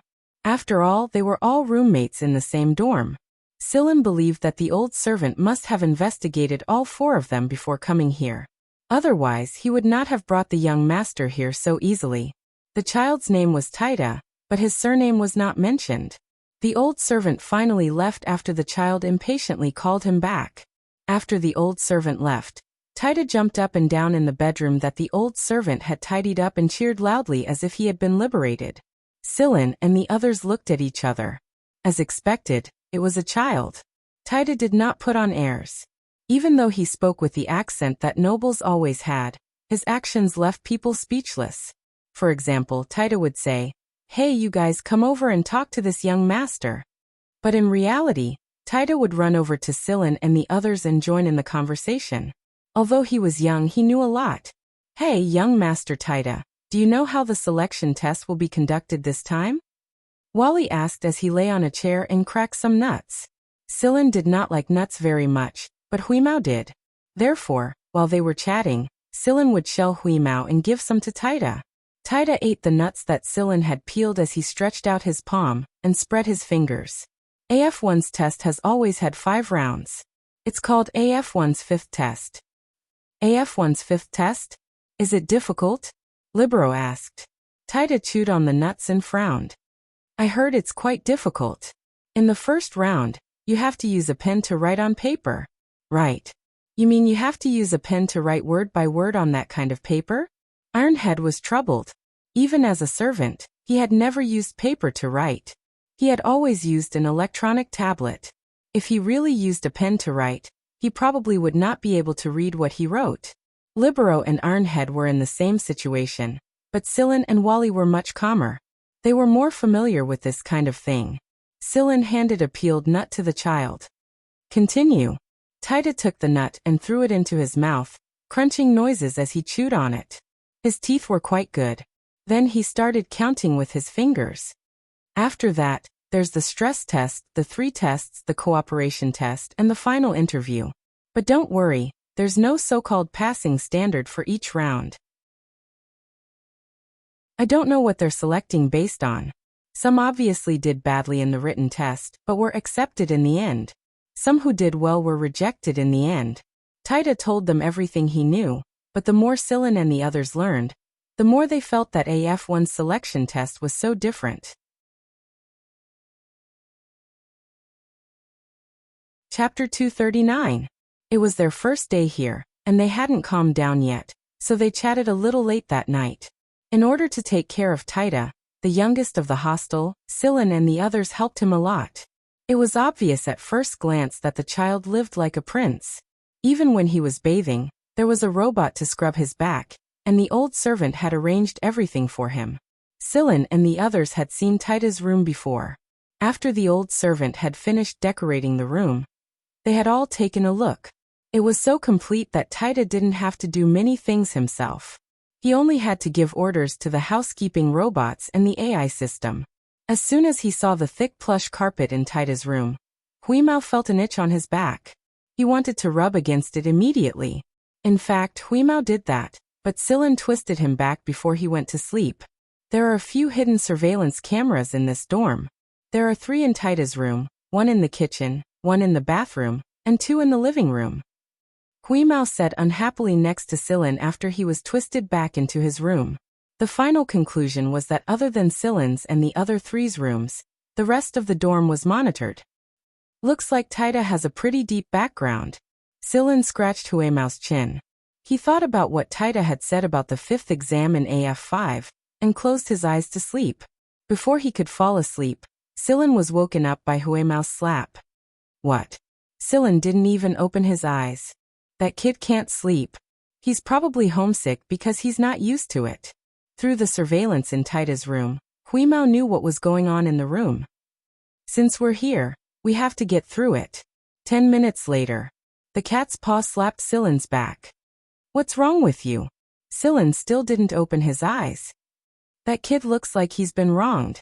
Do you have the heart to do that? People always learn to be strong while they cry. It's a way of growing up. Huimao flicked his ears. No one knew if he understood. Another 10 minutes passed. Silin suddenly turned over and opened his eyes. In front of him, Huimao raised his claws and was about to slap down again. I really admire you. At the same time, on another planet in the imperial capital, in a room in a vast castle-like building complex, a few people were staring at the situation in Taita's room displayed on a large screen. Seeing the 8-year-old child rolling around on the bed, unable to fall asleep, the 2 women wiped their tears with handkerchiefs. I told you not to send him in so early. Look, the child can't even sleep when he's away from home. That's right, Dad. Taita is still young, and you know what kind of place AF1 is. Besides, Taita doesn't need to walk the same path as us. He'll be fine with us protecting him. I agree. Let's bring Taita back, another man in military uniform said. The people around them all looked at the man standing in the middle, who was almost old but still looked handsome and extraordinary. The beautiful woman standing on the side wiped her tears and glanced at her father, who was standing straight in the middle. She thought to herself, keep pretending. The old man is the one who loves Taita the most. I don't know what he heard from some people in the army this time, but he was so emotional that he sent Taita over. He regrets it more than anyone else, but he didn't say it out because he wanted to save face. Hearing the words of the people around him, the old man sighed inwardly in relief. It's better to bring him back. He's too young. Those people can say whatever they want. It's not like he'll lose a piece of flesh. When Taita grows up in 2 years, he'll send him over. I'm sure Taita won't disappoint him. The child is still too young. Too young. My heart aches for him. The old man was about to speak when the doorbell to Taita's room rang. Taita immediately sat up and rearranged his facial expression so that he didn't look as depressed and helpless as before. This made the people staring at the screen feel sad again. Taita opened the door. Before he could say anything, something was thrown at him. He quickly caught it and saw that it was Huimao. Silin yawned and said to Taita, "It's for your bed. This cat likes your carpet, so let him sleep here. Of course, if you don't want to, you can just throw him out." After that, Silin went back to his room and went back to sleep. Taita blinked at the door and looked at Huimao in his arms, before he closed the door and went back inside. As soon as he returned to Taita's room, Huimao couldn't wait to jump onto the carpet and start rubbing against it. When it looked up and saw that Taita was staring at it without blinking, Huimao got up and shook its fur.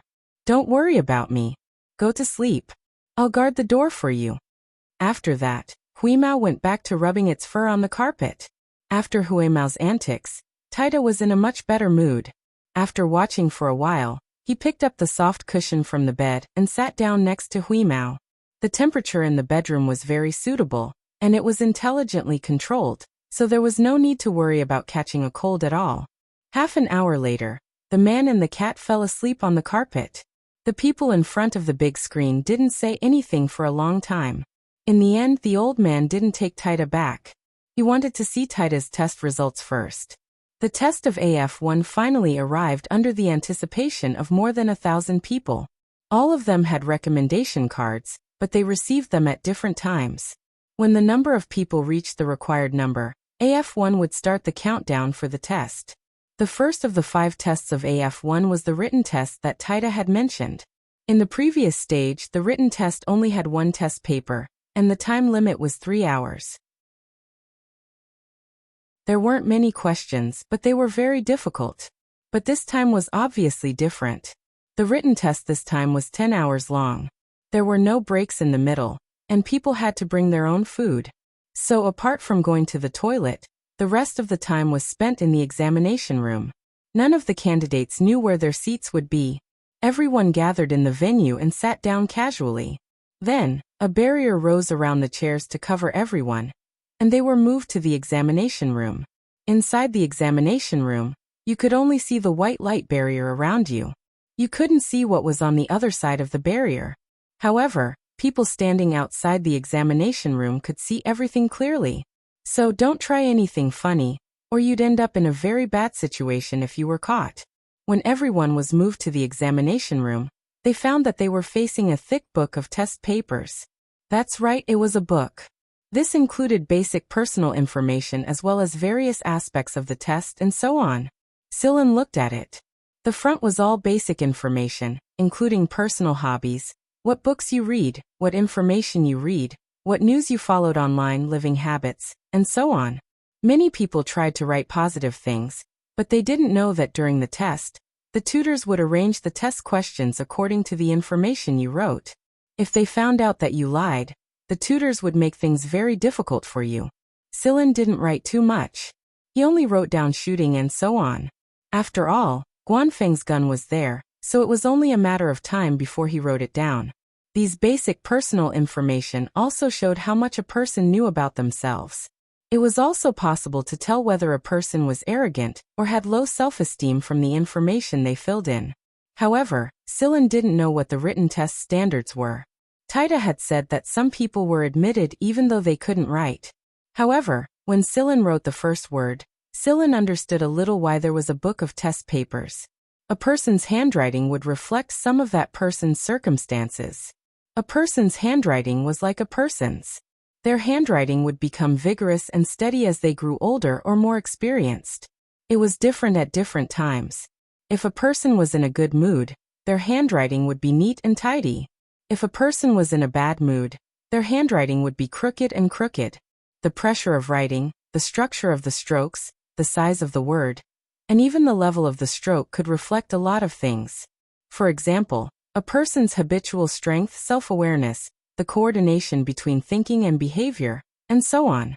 The speed of writing was also related to a person's comprehension. The layout of the words could also reflect the writer's attitude towards the outside world. Of course, there was also the issue of mentality. If a person's mentality changed, their handwriting would change along with it. There were definitely a lot of people whose handwriting became more and more sloppy as they went on. But there were also people whose handwriting didn't change much from beginning to end. That was the difference. After Sillin was done filling in the basic information, he flipped to the opening questions. This was Sillin's habit. Back at Seven Lights, he would select all the questions and go through them once before he started working on them, even if he didn't need to write with a pen. The first question, noun explanation. It was a familiar question, but Sillin couldn't help but feel lost as he stared at 5 whole pages of noun explanation. 99% of the questions were unfamiliar terms, and Sillin hadn't heard of them since he came to the Mist Bodhisattva Empire. He continued to flip to the back. Questions and answers, calculations, discussions. I'm sorry, but there were no multiple choice questions or true or false questions here. If you don't know, then you don't know. It wasn't like you could make a blind guess. Just as Taida had said, the questions covered a wide range of topics, ranging from the formation of the universe, quantum mechanics, evolutionary history, molecular formula, human reproduction, positive and abnormal physiological indicators, and ancient questions like which came first, the chicken or the egg. When he flipped to the 5th last question on the 3rd to last page, Sillin raised an eyebrow. There was only a short, inconspicuous line of words there.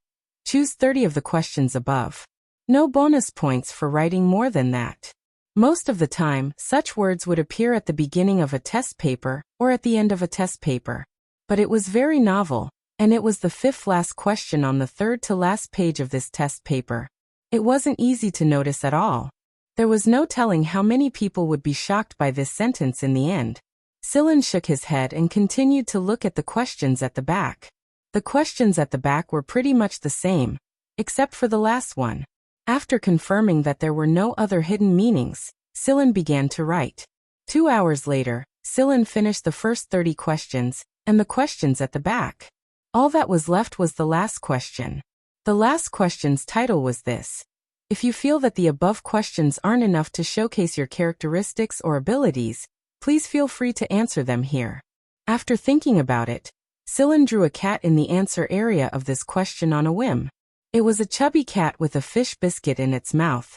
After answering the question, Sillin was not in a hurry to hand in his test paper. After checking it once, he laid on the table and began to catch up on his sleep. He felt that the later tests of AF1 would be very exhausting, so he needed to accumulate energy in advance. There were some instructors from AF1 and AF2 walking around the examination room. They could clearly see the petty tricks of the examinees. Some gave warnings, some had their marks deducted, but none of them were disqualified on the spot. There were also a few examinees like Sillin who finished their papers early.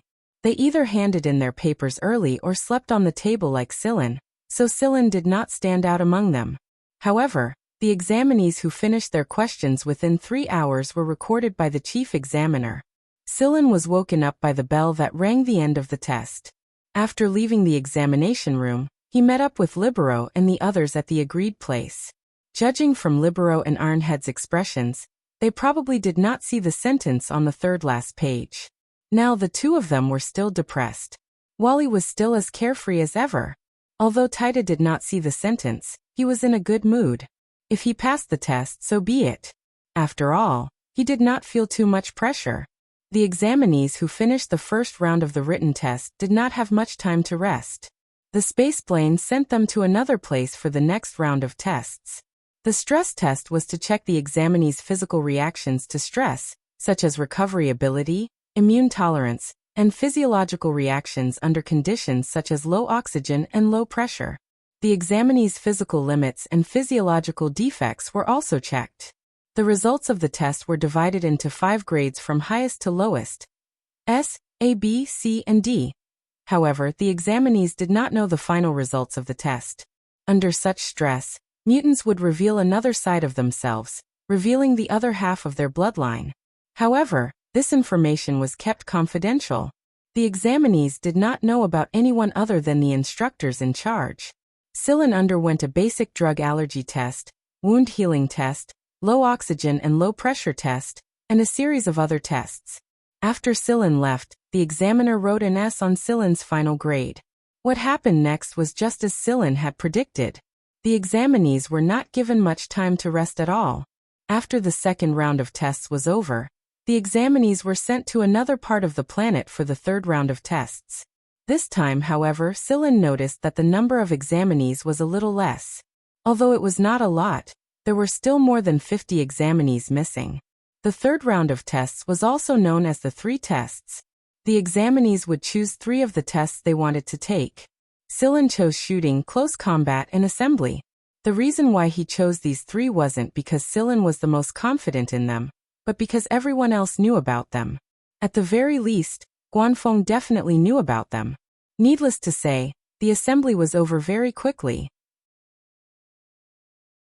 The examiners in charge of assembly had even studied the parts Sillin had assembled and written a very long comment on Sillin's test results.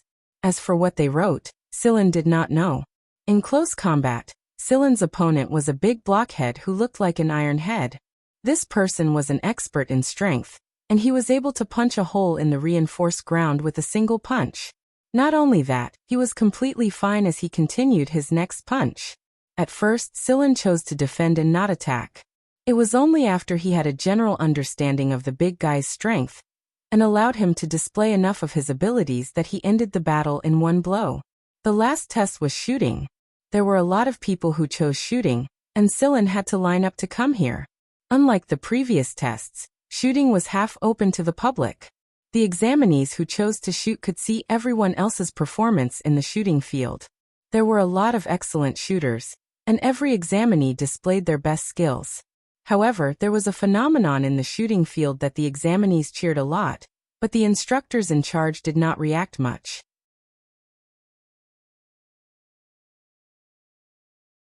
Chapter 240. Everyone knew that the affiliated schools had no shortage of geniuses. AF1 and AF2 had already gathered geniuses from all walks of life in the empire. Perhaps the teachers were already numb to it. After all, there were too many geniuses here, and it was tiring to judge them. The shooting test field was circular, and within the circular area were 8 small fields. Each field occupied a 45-degree fan-shaped area. Outside the shooting field, there was a ring of stands. The stands were divided into 2 levels.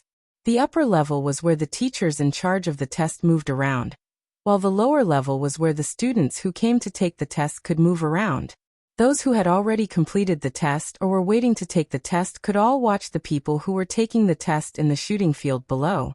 Shooting was a compulsory course for every student.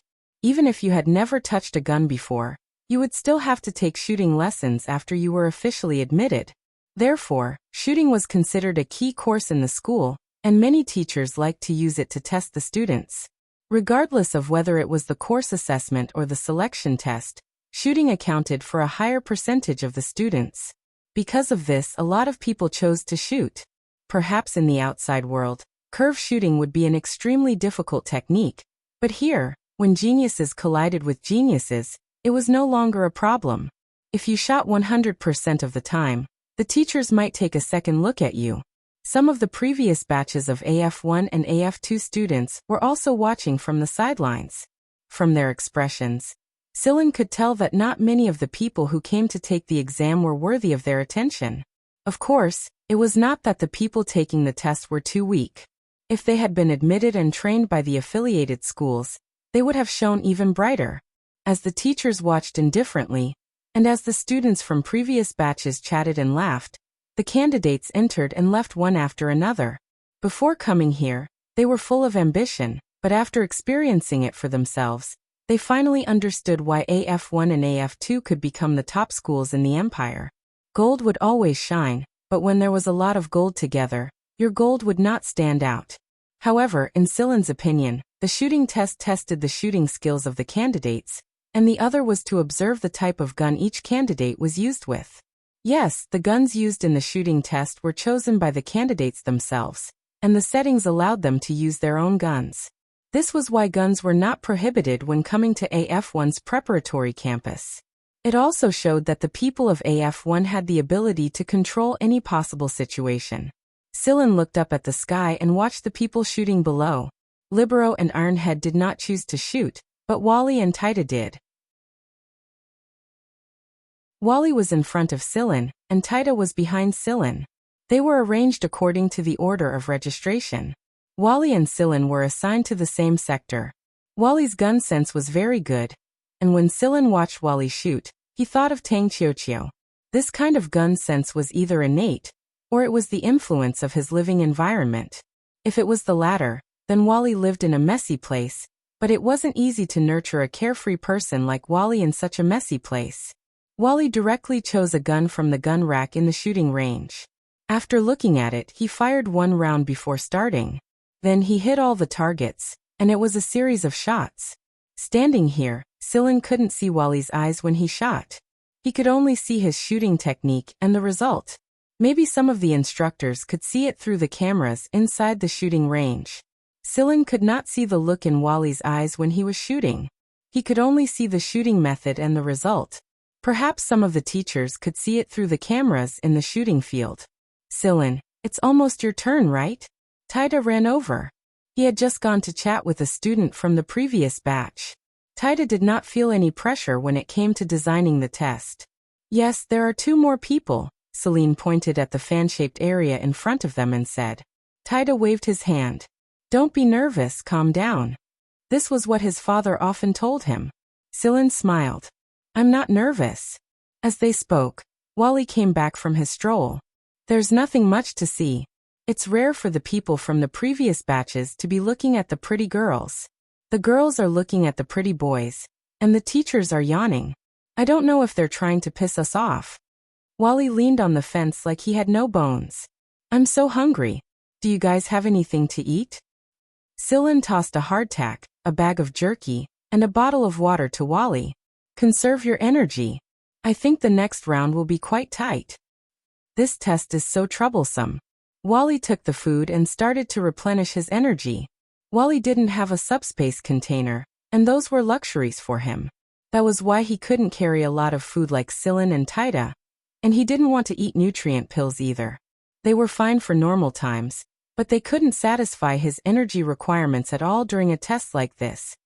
Oh, I asked around. Apparently, there are some changes to the 3rd round, Taita said. What changes? Silen and Wally looked at Taita at the same time. Taita sighed. I heard that from now on, the 3rd round will be a 3+1 test. There will be 3 optional tests plus another test. However, this extra test might be different every batch. I think we're going to test long-distance running this time. Long-distance running? How long is it? Silen asked. Taita shook his head. I don't know. They don't know either. We'll have to ask the teachers in charge. Wally looked up at the sky while eating the jerky. His face was bright and sad. I have a bad feeling. Silen's number tag vibrated. It was a test reminder. I'm going now. You guys talk. After saying this, Silen walked toward the fan-shaped area of the shooting range. He took out the box Guanfeng had given him. Subspace was not allowed inside the shooting range. Since Guanfeng had given this to Silen, it meant that he wanted Silen to use it boldly. There was no need to hide it. After the first examinee came out, Silen inserted the number tag he had received earlier into the slot. The door opened, and Silen walked in with the box. What's that box? Wally asked Taita while eating a compressed biscuit. A gun, I think? Taita wasn't sure himself. Very few people carried a gun in a box. There were about 50 or so light markers flashing in the target area. Each light marker was only the size of a fingernail, and their speed and direction were unpredictable. Silen stood still in the shooting range. He opened the box on a nearby table and began assembling it. His speed wasn't any slower than Guanfang's. The instructor who was looking at his area abruptly rose to his feet. Feeling uncertain, he pulled up the monitor and took a closer look. He couldn't help but curse. Fuck. There's no way that old Fox Guan would do that. There's no way he would. Another instructor saw the man's reaction and swayed over with a teacup. What's wrong?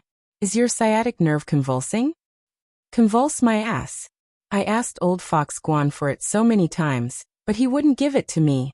He just had to give it to a little kid. The instructor almost dropped his cup when he saw the image on the monitor.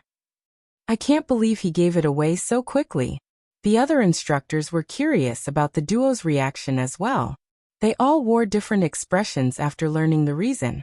But it had to be said that the box had attracted all of the instructors' attention. Why does Silen's gun look so strange? Wally mumbled while stuffing his mouth. A purgatory thunder snake. That's a purgatory thunder snake. The pattern on the lid is the symbol of a purgatory thunder snake, and it's a K-type gun. It's a K-type. Taida yelled excitedly as he stared at Silen's situation without blinking. Taida had only seen the B-type and E-type purgatory thunder snakes. He had never seen a K-type before. His father said that there were no more than 5 people in the entire empire who used a K-type gun. AF1 had always wanted to train people to use a K-type gun, but very few of them passed. According to his father, the old Fox Guan was very difficult to deal with. Even those who thought they could use a K-type gun were rejected by the old Fox Guan. Taida's yell attracted a lot of attention. Some of the people who were talking also looked over. Even those who didn't know about the purgatory thunder snake saw Taida's reaction. Combined with the gazes of the instructors on the second floor, they also began to pay attention to Silen's situation. The reactions of this year's candidates were obviously not as big as those of the previous years. When they found out that Silen was using a purgatory thunder snake K-type gun, they all looked like they had seen a ghost. Then they all stared at Silen's shooting range. After Silen finished assembling the gun, the system would give a 10-second explanation, telling the candidates how much time they had to shoot and other nonsense. However, the purpose of this nonsense was actually to let the candidates adjust themselves to their best state within these 10 seconds. That was because the moment the candidates entered the shooting range, the candidates' various physiological parameters had already begun to be tested. Their heart rate, pulse, blood pressure, and other data had begun to be traced. This was also a good way to test each candidate's mental strength. When the 10 seconds were up, the system announced the start of the shooting range. Silen raised his gun and fired without any hesitation. Missed. Before Wally could finish his sentence, he heard the system on Silen's side report 5 times in a row. Target hit. And then there was no then. Silen put the gun away, dismantled and reassembled it, and left. The shooting range was silent. Only the sounds of the other fan-shaped systems could be heard. Combined with that, the entire place was in an uproar. The biscuit crumbs in Wally's mouth sprayed out. He almost choked to death and only recovered after gulping down a few mouthfuls of water. 5 shots. Wally stretched out his palm towards Taida and spread his fingers, as if to confirm the number. Yes, 5 shots. Taida's eyes lit up. This was the K-gun. The highest level of the Purgatory Thunder Snake, the K-gun. His father had always hoped to poach someone who used a K-gun, but the old fox at the gate never let them go. Taida had often heard his father complain, but after seeing Silen's shooting today, Taida finally understood why his father had always been so insistent on poaching someone who used a K-gun. Although his abilities were limited and he couldn't really understand it, 5 shots and 50 hits was enough. The instructor in charge of Silen's fan-shaped area looked at the physiological parameters of the shooter drawn by the system. After a while he sighed. Another one. Another person who shot like he was eating, with no fluctuations in his parameters. Before Silen, Wally had also been like this. Silen. Taida walked over and looked at Silen eagerly. Can I touch K? K was Taida's nickname for the Purgatory Thunder Snake K-gun. He always called it that in private.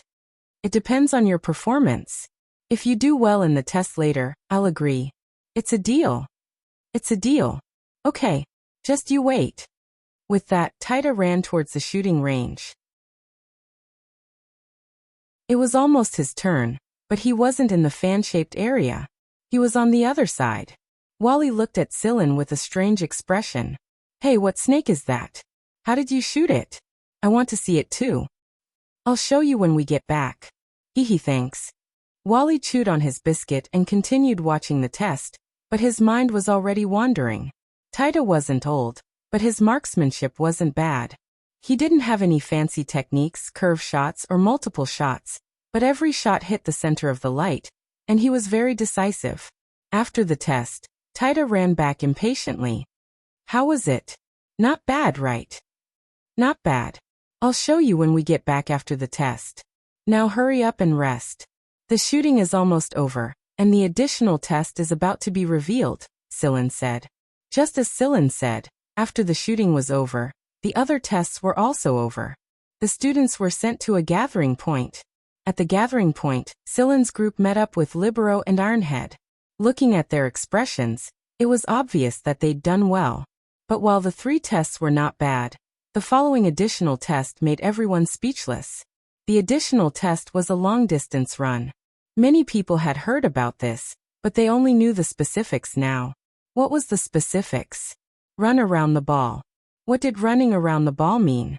Look, everyone was standing on the equator. This was also the name of a track that AF1 had specially built. The equator wasn't as flat and narrow as the other tracks. It was wide and full of obstacles. Trees, stone piles, slopes, and so on.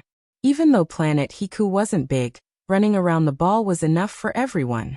Apart from the geographical obstacles, everyone looked at the black guy running over, and suddenly felt as if autumn frost had swept past them.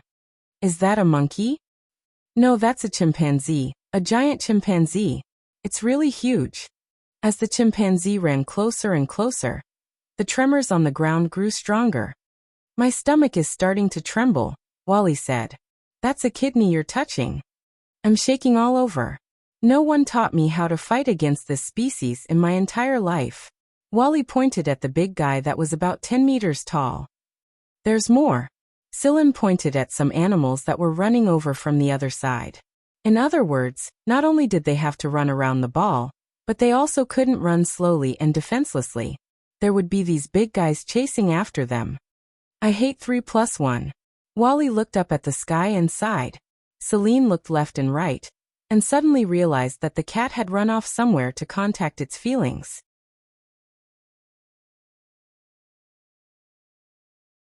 Chapter 241. The additional test didn't have a time limit, and they couldn't use flying tools. Of course, it was a different story if they were like Zani who could fly. There weren't too many rules to avoid them. They could form groups or teams. Therefore, the 5 people in Celine's dormitory moved together. From the start, Sillin noticed that Taita's expression was a little strange. Compared to Libero and Ironhead, who were full of distress, Taita looked more like he was happy to see an old friend. He just tried his best to maintain a serious expression. Although Taita wasn't big, his stamina was quite good. At least he didn't fall behind. In order to avoid the animals behind them, there would probably be some animals that would cause trouble on the road ahead. Sillin and the others saw an unlucky guy being thrown backwards by a black gorilla by the leg. The tigers, leopards, bulls, and snakes wouldn't be too bad either. After running for a while, Sillin's group of 5 rested behind a pile of rocks. They would continue after an hour. Taita, I didn't know you had such good stamina, Libero said. Of course. I've been training with my dad's subordinates since I was young. Taita was quite proud of this. Sillin looked at the sky. Their pace couldn't keep up with the speed of the planet's rotation. They couldn't experience day all the time. However, they didn't know what would happen when night fell. They couldn't reason with the animals. If they didn't grasp the situation, they would probably be in trouble, just like that poor guy who had been sent flying by the black gorilla. If Sillin was alone, it would definitely be much faster. With Sillin's ability to hide, it would be much better than the 5 of them moving together. However, this was just an additional test. There was no need to fight for first place. They could move together and help those guys. They could also learn some other information along the way. At first, Sillin was thinking of sending the gray cat to make friends with the animals, But who would have thought that the gray cat would disappear without a trace before the preliminaries even began? It only left behind the words, "I'm going to make friends," before disappearing completely. "It's dark," Wally said as he leaned against the pile of rocks and watched the darkening sky. His tone was a little embarrassed. He didn't seem like his usual carefree self. "Are you afraid of the dark?" Taida asked. "I'm not afraid. I'm just worried." "Don't worry, we're here. If you want to sleep, then go ahead. Use this time to take a nap. We'll continue our journey later." Libero moved to the outside and had Wally stay in the middle. "You guys stay here first, I'll check out the terrain." They didn't know anything about this special runway, and they weren't allowed to bring any detectors. There were signal shielding devices and magnetic field disruptors around it. Those with a poor sense of direction would probably go the wrong way. Sillin quietly checked the surroundings of the pile of rocks, then climbed up a pile of rocks and hid himself in the shadows to observe the situation around the pile of rocks. Looking at the placement of the stones from above, Sillin gradually figured out some principles. The locations of these piles of rocks would affect people's thinking and confuse them into making the wrong choice. He felt that there was something fishy about this place. In this short amount of time, Sillin discovered that the positions of the piles of rocks had changed. When they entered the area of the pile of rocks, they had marked the route, but if they continued to follow these markings, they would definitely go the wrong way. After going the wrong way, they would return, and then go the wrong way again.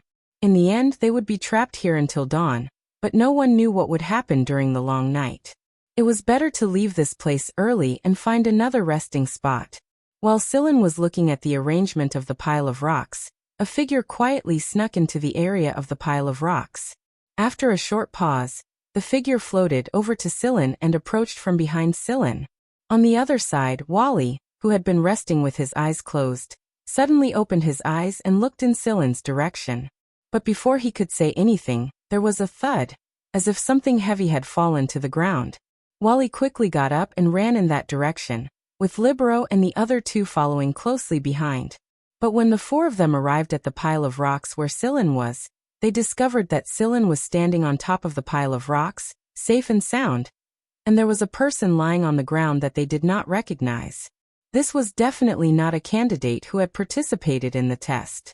Sillin had an impression of all the candidates who had participated in the test, but Sillin was sure that he had never seen this person before. In other words, this person was a student from the previous batch. In the long-distance race of the additional test, other than the animals causing trouble for the candidates, there were also students from the previous batches watching. They were there to ferret out the candidates who did not follow the rules and used illegal tools. At the same time, like the animals, they would occasionally create some obstacles for the candidates. Wally walked over and pulled on the person, saying he fainted. "He tried to sneak up on me, so I knocked him out." Sillin got down from the pile of rocks and looked around. "Let's hurry up and leave. There's something strange about this pile of rocks. The longer we delay, the more it will affect our judgment." The few of them nodded, but before they could take a step, they felt the ground shake. "It's that chimpanzee. Hurry up and leave," Libero said. "No, we can't leave for now." Sillin pointed in the direction in front of them. "There are people coming from that direction." The few of them quickly left and hid, erasing all traces of what had happened. However, the person who had been knocked out by Sillin was left there. 3 people flew over from the sky. One was a mutant with wings, while the other 2 were normal humans. However, they were wearing flight suits and had miniature propellers on their feet. The 3 of them headed straight for where the person who had been knocked out was lying. When the 3 of them saw the person on the ground, they checked his condition and injected him with a medicine. The person quickly woke up. Seeing that his companion had finally woken up, one of them laughed gloatingly. "Careless, huh? Let me tell you, be careful. Even if they haven't received training from the affiliated schools, there are still many powerful people." The person who had woken up sat up and rubbed his neck. He cursed. "Fuck, that kid moved too fast. I miscalculated. They should still be in this pile of rocks. It won't be easy to find them in there. The instruments are all jammed, and we can't detect them. We'll have to find them ourselves. No, we just need to trap them here. An hour is enough. By then, the children will probably be confused by the rocks. The few of them jumped onto the pile of rocks and stood on top of it, chatting while paying attention to their surroundings. As they were talking, the chimpanzee was getting closer. Hey, King Kong, I heard you threw a poor kid away? Did you break his leg or his arm? One of them joked. The chimpanzee bared his teeth and walked over, pounding his chest and roaring. He raised his chin and ignored the four of them, continuing to walk forward. Hey, this guy is getting more and more arrogant. But then again, King Kong doesn't seem to have lost his way here. There's a phrase in this world called the intuition of a beast. The quartet on top of the pile of rocks were conversing in a relaxed manner, but Libero and the others who were hiding in the shadows were feeling bitter inside. Sillin observed for a moment, and discovered that the chimpanzee was walking past them, but the quartet was still around, and it wasn't a good idea to switch places right now. They would be discovered if they weren't careful. Libero and Ironhead both had bitter expressions. Wally's eyes were lowered, and it was hard to tell what he was feeling. However, he was on high alert. Sillin glanced at Taita, and the little guy was grinning at the chimpanzee. Seeing Sillin looking at him, Taita raised his head and made a shoe gesture at Sillin, then continued to look in King Kong's direction. The chimpanzee was getting closer and closer. Libero's palms were sweating. If they were exposed, they wouldn't just have to face this black guy, but also the four past students. He really wanted to remind Taita not to look in that direction, but before he could touch Taita, he was so shocked by Taita's action that his hair almost stood on end. Taita looked around, and made sure that the four past students couldn't see him from this angle. Then when the chimpanzee walked over, he stuck his head out and put a finger in front of his mouth. Shu Sillin and the others, Libero, Ironhead and Wally stiffened. Then their muscles tightened, and they were ready to rush out at any time. The next moment, they saw Sillin and Taita both jump toward the chimpanzee. The four of them who were chatting on top of a pile of rocks looked in the direction of the chimpanzee, frowned and thought for a moment. Then he shook his head and continued the conversation with his companions. The chimpanzee walked further and further away, until it left the area of rocks. Hey, is this considered going through the back door? Libero asked in a low voice. Now all five of them were lying on the chimpanzee's belly, and the chimpanzee's back was facing the four of them. Perhaps the four of them didn't expect this to happen. Yeah. Wally looked at the tuft of fur in his hand. It was really tough. He really wished he could take a tuft of it back as a souvenir. The chimpanzee only stopped when it could no longer see the area of rocks. Thank you, King Kong. Taita landed on the ground and patted the chimpanzee's arm. Hee hee, you're welcome. A crisp baby voice rang out. Let me introduce you guys. This is King Kong. We've known each other since we were young. Every year he comes to my house to play, Taita introduced. Now Libero and the others finally understood why Taita wasn't worried at all, and Sillin didn't react at all. It turned out that he was Taita's old friend. It wasn't surprising that many beasts in the affiliated schools knew how to talk. But why did he have a baby voice? Taita, he's still a child. No, is he still in his infancy? Wally looked at the big guy curiously. Yes, King Kong is still a child. Taita nodded. Sillin and the others were silent. Was the difference between species really that big? I'll send you guys off here. I'm going to take another route. It's not in your track area, King Kong said. Okay, go play. Taita waved his hand. I'll find you after the test. Wait, King Kong, right? I want to ask, have you seen a huimao? A huimao this big? Sillin gestured and asked King Kong. King Kong scratched its head with its thick black fingers. If you're talking about that cat called Snore, then I've seen it. Yes, that's it. Do you know where it is now? Sillin asked again. King Kong shook its head. I saw it half an hour ago. It made Doll cry, so it left a deep impression on everyone. Doll is a small crocodile the same size as me. A big crocodile was considered a small crocodile? If big meant about the same length, then it really wasn't small. It was a different story if it was based on age. Libero and the others were in disbelief when they heard this, including Taita. He couldn't imagine that the cat who had slept on the carpet with him not long ago could make a crocodile cry. Since it was King Kong's friend, then the crocodile was definitely not small. However, Sillin wasn't surprised. He sighed. That guy went to bully someone else again. After separating from King Kong, Sillin and the others continued on their way. They encountered a few groups of people along the way, and many were injured. Their injuries weren't serious, but it seemed that they were mainly psychological blows. They wondered how the people at the front were doing. If there wasn't enough food here, they had to find a solution. The fruits in the forest had all been taken by the people at the front, and the animals they encountered along the way weren't something they could kill. They could only find plants to fill their stomachs.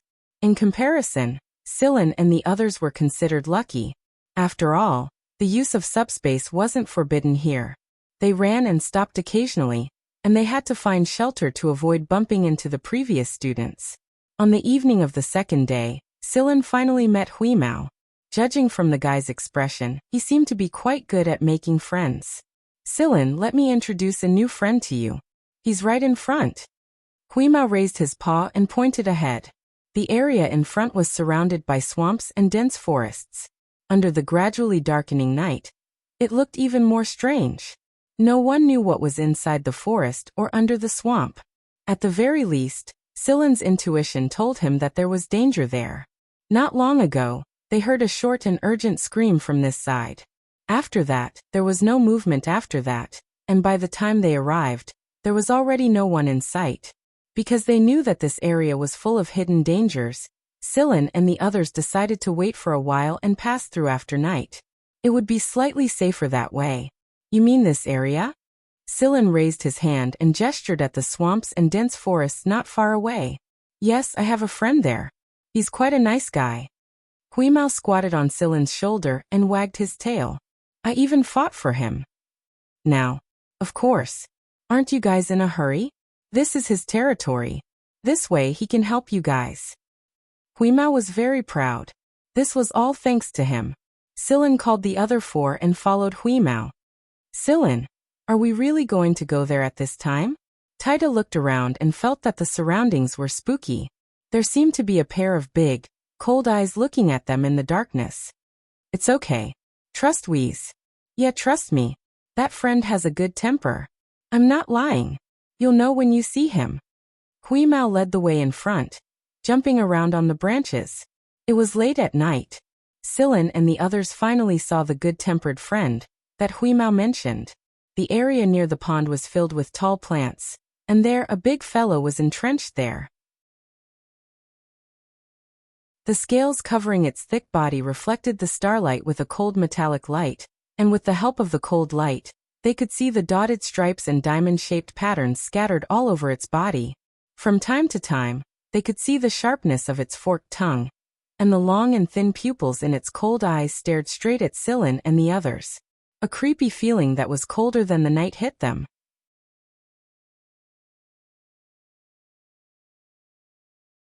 Chapter 242.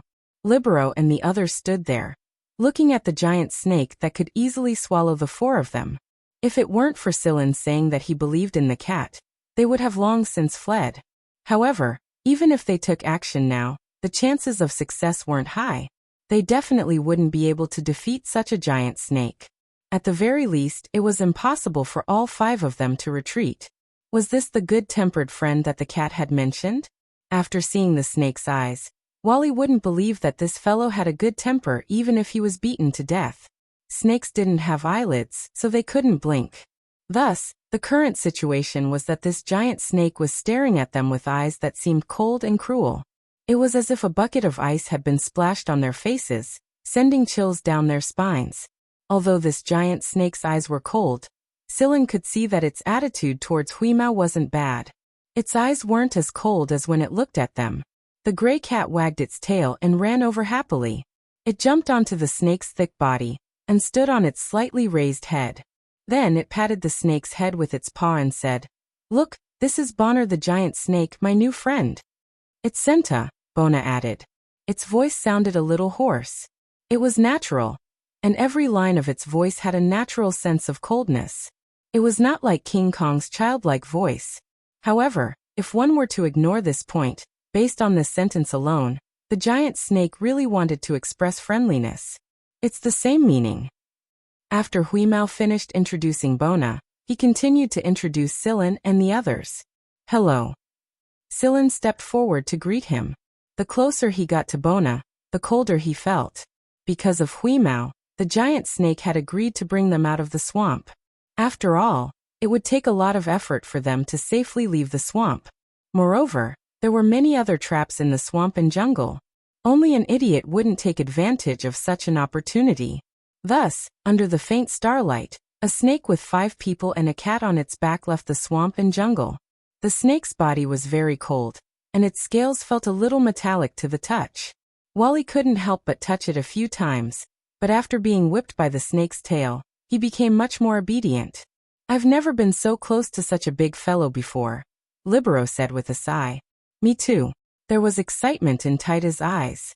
He had sat on King Kong's shoulder before, but King Kong was King Kong, and Serpent was Serpent. One belonged to the class of mammals, and the other belonged to the class of reptiles. They were different species, and the feeling they gave off was also very different. When Silen's group swaggered through the swamp area on the back of the giant snake under the night sky, some other people hiding in the swamp area also noticed this unique combination.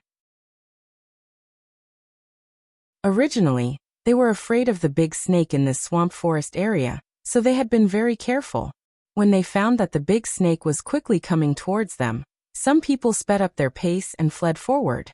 As long as they got out of the swamp forest area, they would be fine. Some people felt that they might not be able to escape the big snake's pursuit, so they simply found a satisfactory place to hide in the surroundings. However, they found that the giant snake did not seem to see them. It did not chase after the people in front of it, and continued to crawl at its original speed. When some of the people hiding in the surroundings saw that there was a person on the snake, their jaws almost dropped to the ground. After Bonner crawled through a dense forest area, another pair of eyes opened in a shrub with large leaves. If one looked carefully, they would see that there was actually a person hiding in the shrub. However, this person was like a chameleon. His skin had changed to the same color and pattern as the surroundings. Even his body temperature was similar to the surroundings. This way, even heat-sensitive animals would not be able to detect him. The person looked in the direction where the big snake was crawling and cursed, "Fuck, they're cheating. The competition didn't say that we weren't allowed to get close. Who asked us to not know that snake?" said the other people hiding behind the shrub. Bonner was crawling forward with Silen and the others when he suddenly stopped, and looked back as if he was trying to confirm something. He then suddenly sped up. Ironhead almost fell off the snake. He only managed to grab onto the snake's scales and asked Silen and the others, "What's wrong?" "Someone's coming," replied Silen. Huimao jumped onto the snake's head and patted Bonner. "What's going on?" "A troublesome person is chasing after us. Damn it, why is she in a place like this?" Bonner ran as fast as he could, as if he was running away from a disaster. Huimao could sense that the person chasing after them was a human, but the fact that Bonner was behaving in such a manner made him curious. The snake was fast, but the person chasing after it wasn't slow either.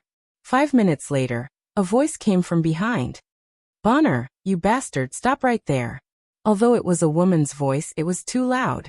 It was so loud that the insects that had fallen asleep in this swamp area were startled awake, and they began to squeak. "Is she using a megaphone?" Wally had a look of disbelief on his face. "Kenancy never uses that kind of thing. Her voice can make a megaphone explode." Bonner continued to run without looking back. Thus, in the swamp area, under the starlight of the night, a large snake was running as fast as it could, while a girl was chasing after it.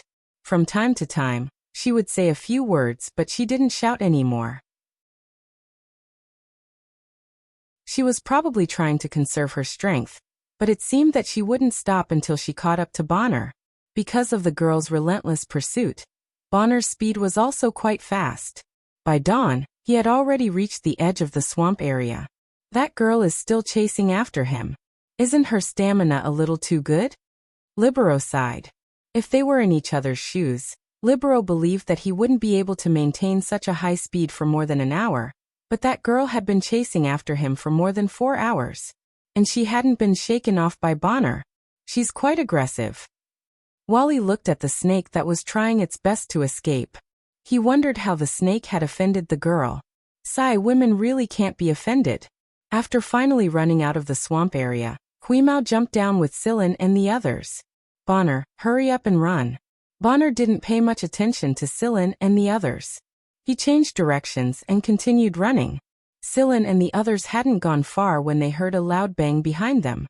Looking back, he saw the huge snake rolling on the ground a few times after being beaten. In front of the snake stood a girl with 2 small braids hanging down from her temples and a ponytail at the back. She looked like she had just come out of the training ground.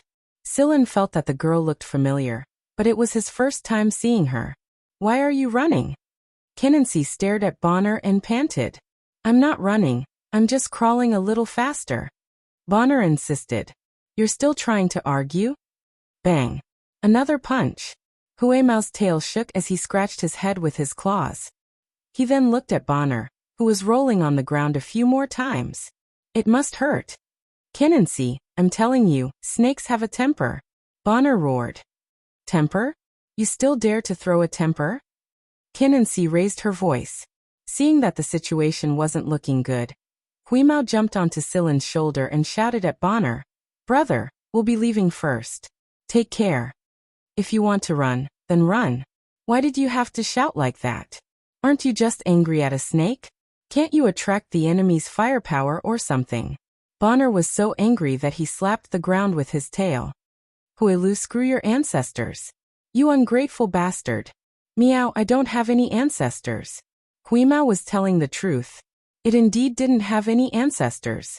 It was a rare species in the universe, a naturally formed cyborg. Sillin was speechless. Calling this cat brother really wasn't a good idea. Sillin didn't know what happened to that pitiful big fellow. He only knew that they could still vaguely hear the commotion from afar. After passing through the swamps and forests, Sillin's group passed through deserts and grasslands. They encountered a lot of strange creatures, and they caused quite a lot of trouble for the examinees who passed. In comparison, the previous term students caused much less trouble, and most of them just watched the show from the sidelines and chuckled. Therefore, they still had to pay attention to the local overlords. When they were about to leave the desert, Sillin and the others saw a mutated armadillo lizard roll down the sandstone with its tail in its mouth. As it rolled, it mumbled, "Run, run." It didn't take long before a giant scorpion rushed out of the sandstone and crawled towards them.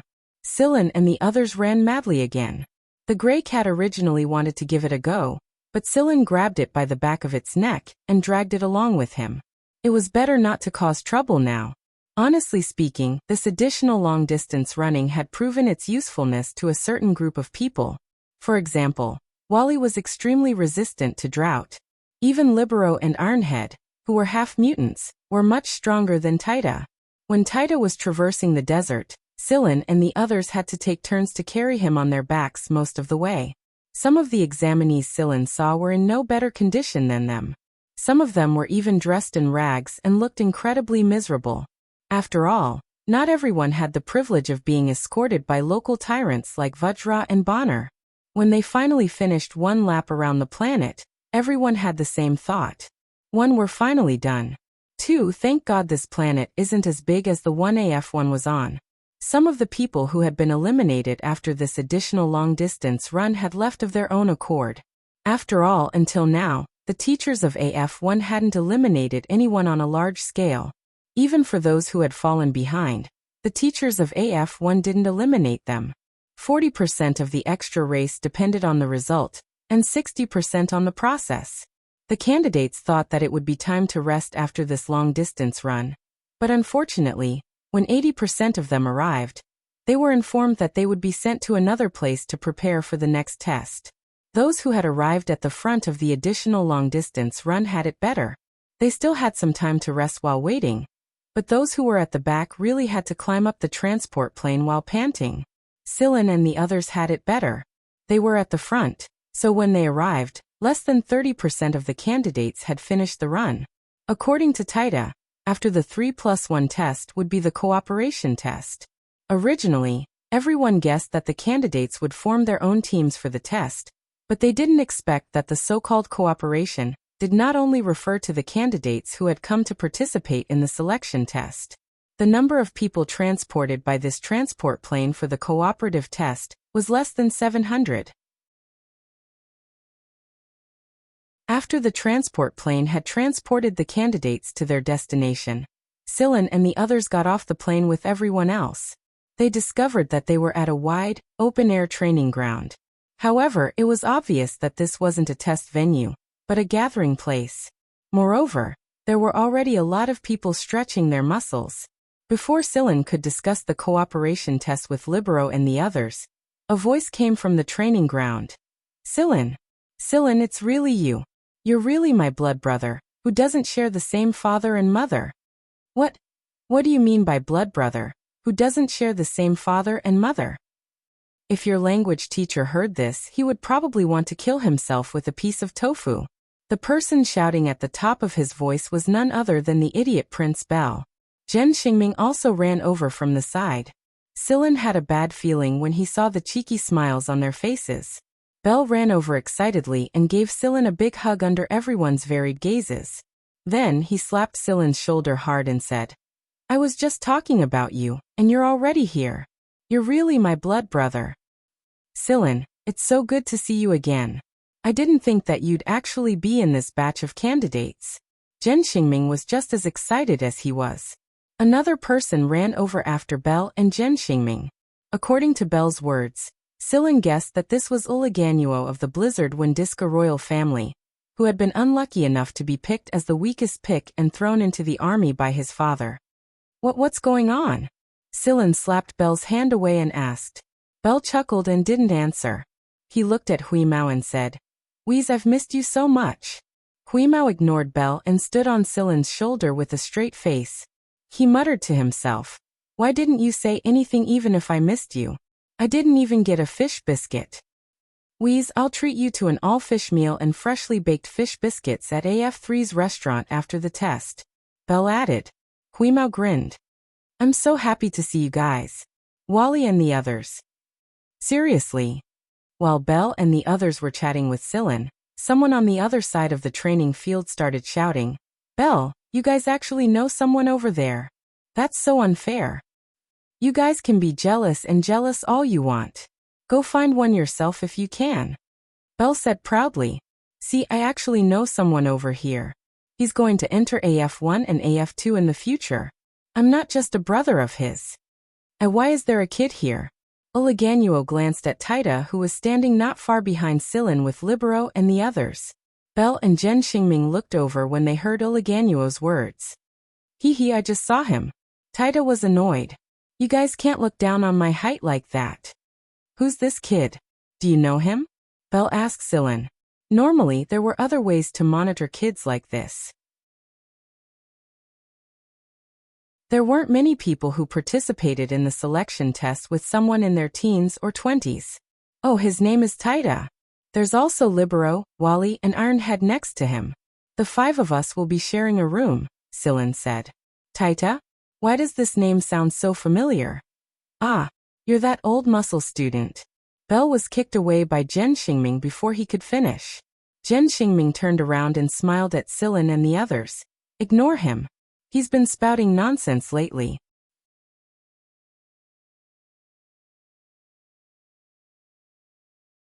Chapter 243.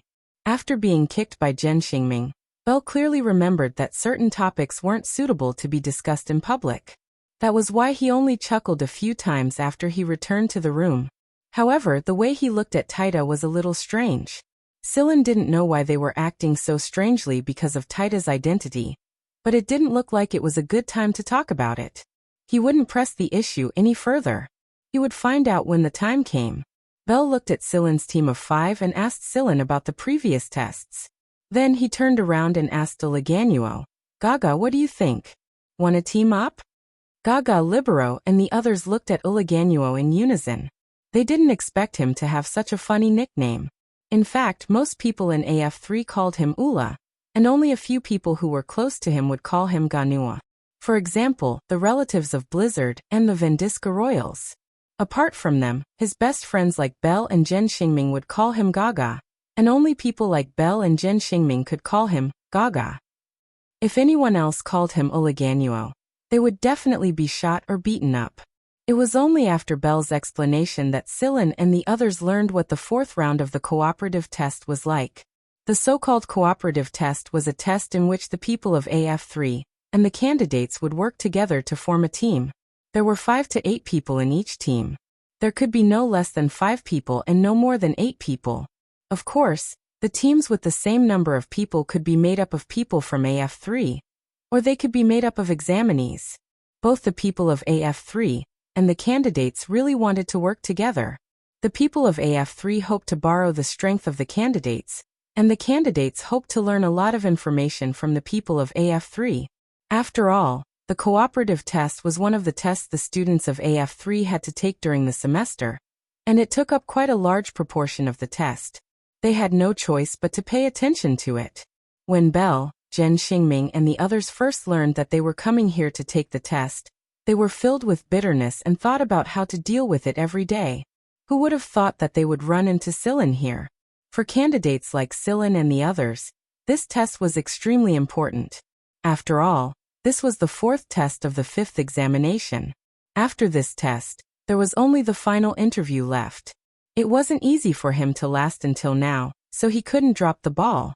A familiar voice interrupted Belle and Sillin's conversation. "Hey, you two know each other?" Hearing this voice, Huimao shrank into Sillin's arms.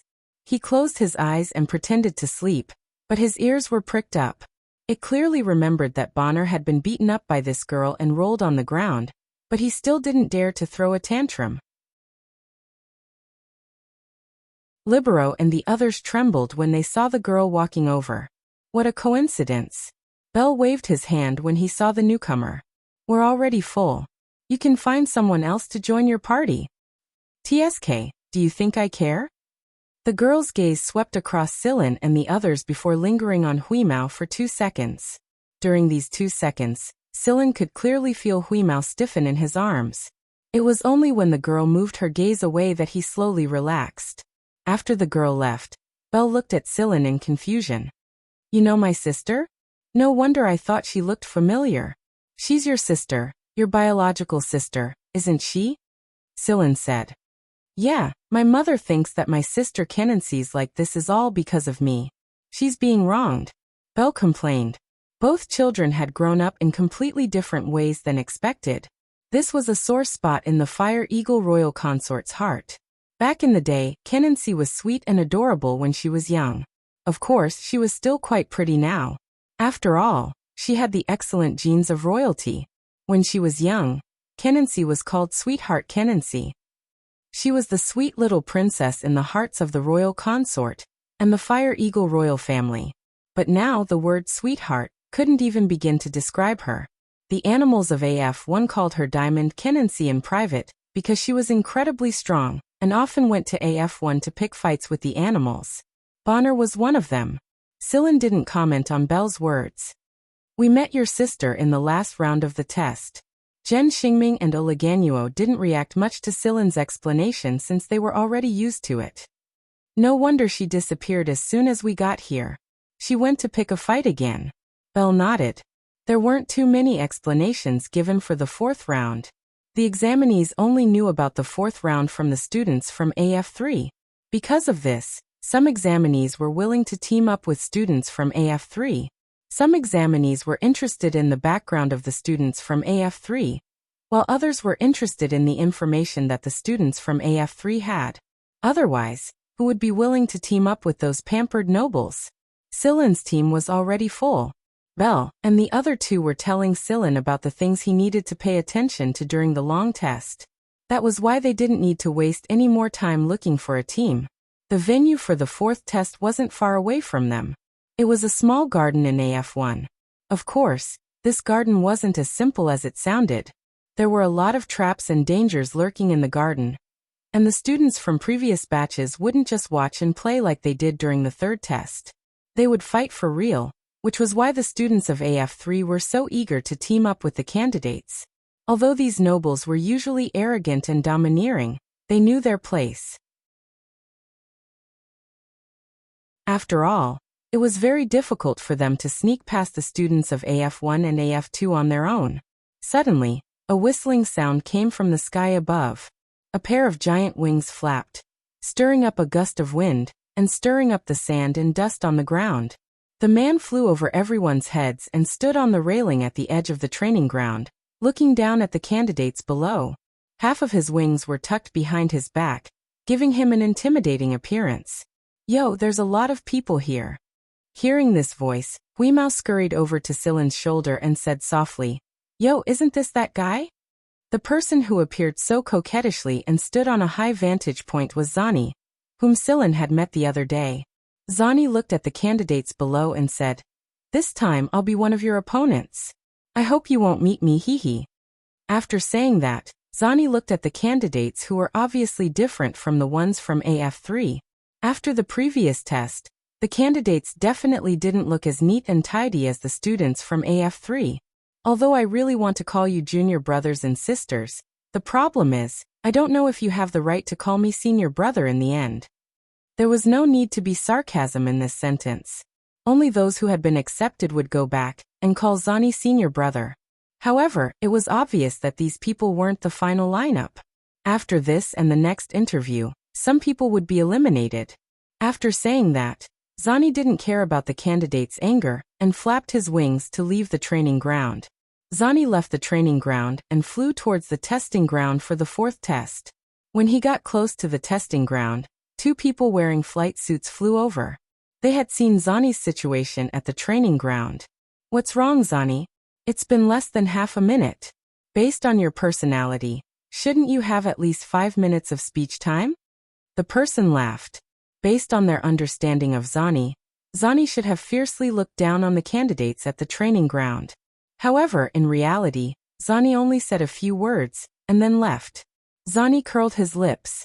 "I saw a guy who wasn't easy to deal with. I didn't want to waste time there." "Huh.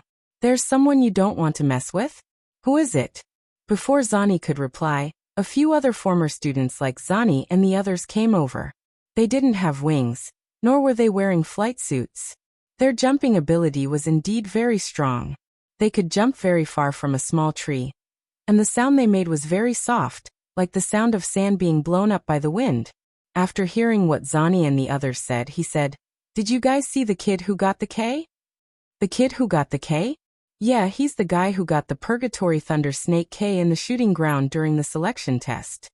Purgatory Thunder Snake K. Zani's tone had changed. He had just returned from a mission, and he hadn't watched the first few tests at all.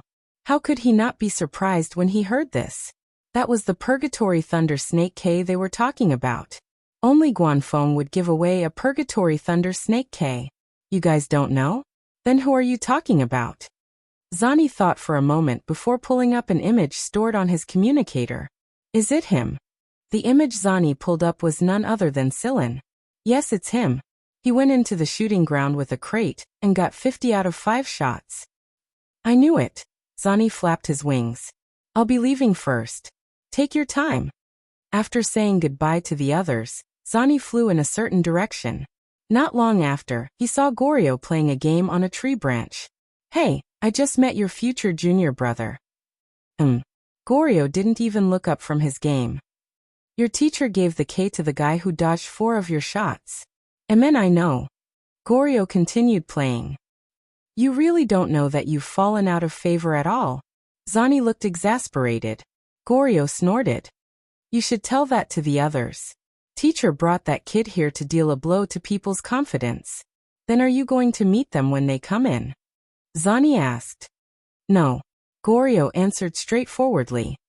Then I'm not going either. If his aim is accurate, then I'll be in trouble. If his aim isn't accurate, then I'll be in trouble too. After all, the Purgatory Thunder Snake's accidental damage rate is way too high. There was no way he was going to do something as unrewarding as this. While Zani and Goryo were talking, the students and examinees of AF3 had entered the testing area in small groups.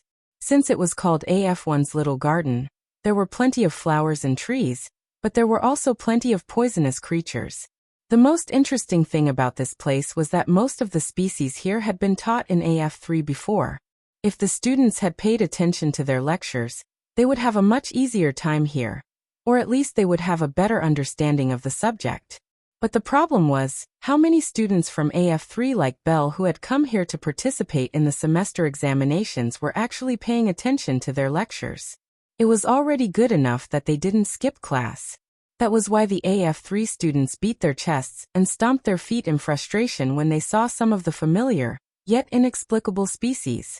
Why didn't they pay attention to this class back then? No wonder the instructor was laughing like a thief after class. Belle, Zhen Xingming, and the others felt the same way. I feel like I'm being tricked by the botany instructor, Belle said. I've only been to his class less than 3 times. There are a lot of species that I don't recognize. Zhen Xingming stared at the little white flowers in front of him. He remembered the old botany instructor saying that they were poisonous, but he didn't know if it was the flowers, the leaves, or the roots. Either way, they're poisonous. Oliganuo decisively avoided the little white flowers. Libero and the others were a little speechless. These children from AF3 really didn't know how to cherish their time. Many people wanted to enter the affiliated schools, but these people who were in the affiliated schools were busy skipping classes. It was really infuriating to compare oneself with others. Huimao didn't follow Silin here. Pets weren't allowed in this exam, so Huimao went to make friends with his new friends. Silin looked at the little white flowers and sniffed them. Then he used a knife to cut open the stems and leaves. Looking at the sticky, transparent liquid that flowed out, he said, "This liquid is poisonous. It's a neurotoxin, but it won't kill you. At most, it'll knock you out." Silin collected some of this liquid. Belle and the others thought of something and collected some as well. That way, they would have some tricks up their sleeves if they ran into any enemies. What's that sound? Wally pricked his ears. It sounds like a child crying, Taida said. That's a man-eating salamander. It's pretty dangerous, but there's a water source over there. Belle knew about this. They had all taken that zoology class. Man-eating salamanders were amphibians. They had a flat front body and a flat tail. There were obvious skin folds on both sides of their bodies. Their bodies were smooth and scaleless, but they were covered in all kinds of stripes and mucus. Their teeth were sharp and dense. They didn't chew on their prey, but swallowed it whole. They could easily swallow an adult. There was indeed a stream over there. Silin and the others just stood and looked at it from afar. There were grayish-brown creatures about 5 meters long lying on the sides of the stream, and some protruding rocks. They were all screaming, and when they screamed, they revealed their fine, sharp teeth. "Let's go. Don't provoke these violent guys," Belle said. Not long after Silin's group left the stream belt, Silin suddenly stopped in his tracks and looked towards a certain direction. After Silin stopped in his tracks, the rest of them also reacted swiftly and took defensive stances. However, when they saw who was slowly walking towards them, Belle and the others immediately hid behind Silin. Zhen Xingming was the fastest of them all. Silin looked at the person slowly walking towards them. Everyone could guess who he was. After all, this person looked quite similar to Zhen Xingming, but he definitely wasn't a candidate or a student of AF3.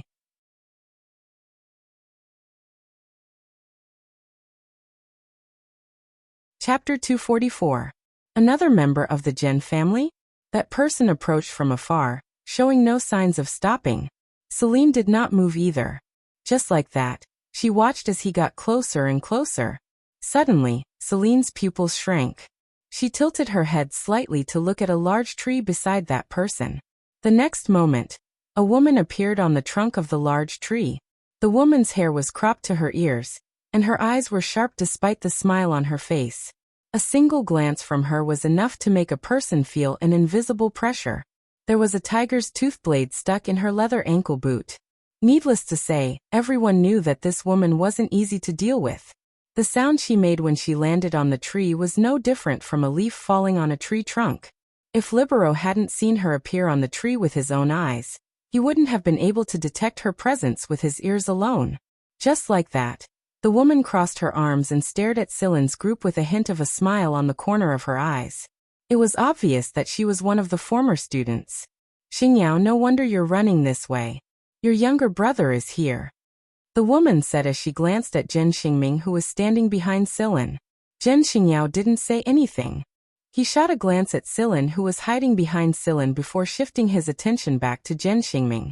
Bell poked his head out from behind Silin and said to Zhen Xingyao, "Hey, second brother Zhen, can't you be merciful and pretend that you didn't see us?" Zhen Xingming remained silent. He knew his brother's personality all too well. There was no way he would let them go after running into them.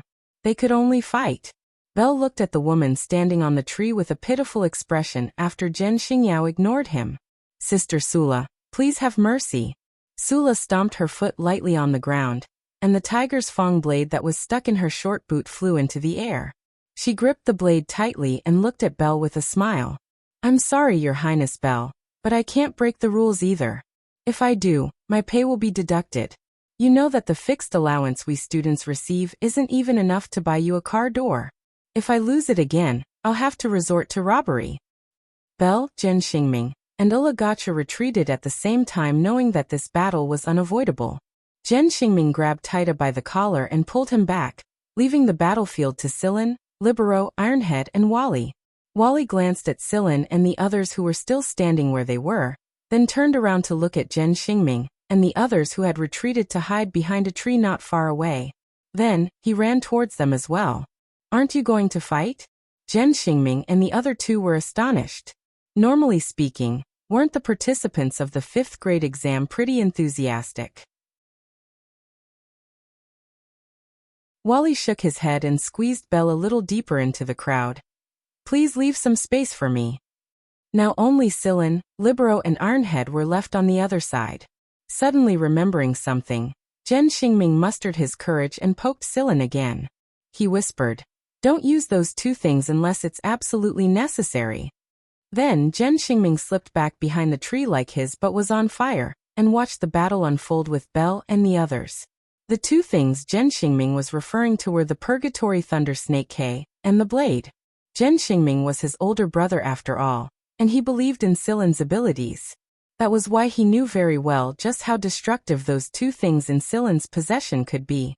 In fact, Silin wouldn't have thought of using those two things even if Zhen Xingming hadn't mentioned it. He had been looking forward to fighting against a member of the Zhen family for a long time now. Sula twirled the tiger fang blade in her hand and ran towards Libero and Ironhead in a whoosh. Before participating in the test, Libero knew that they had no chance of winning against these former students if they kept fighting like this.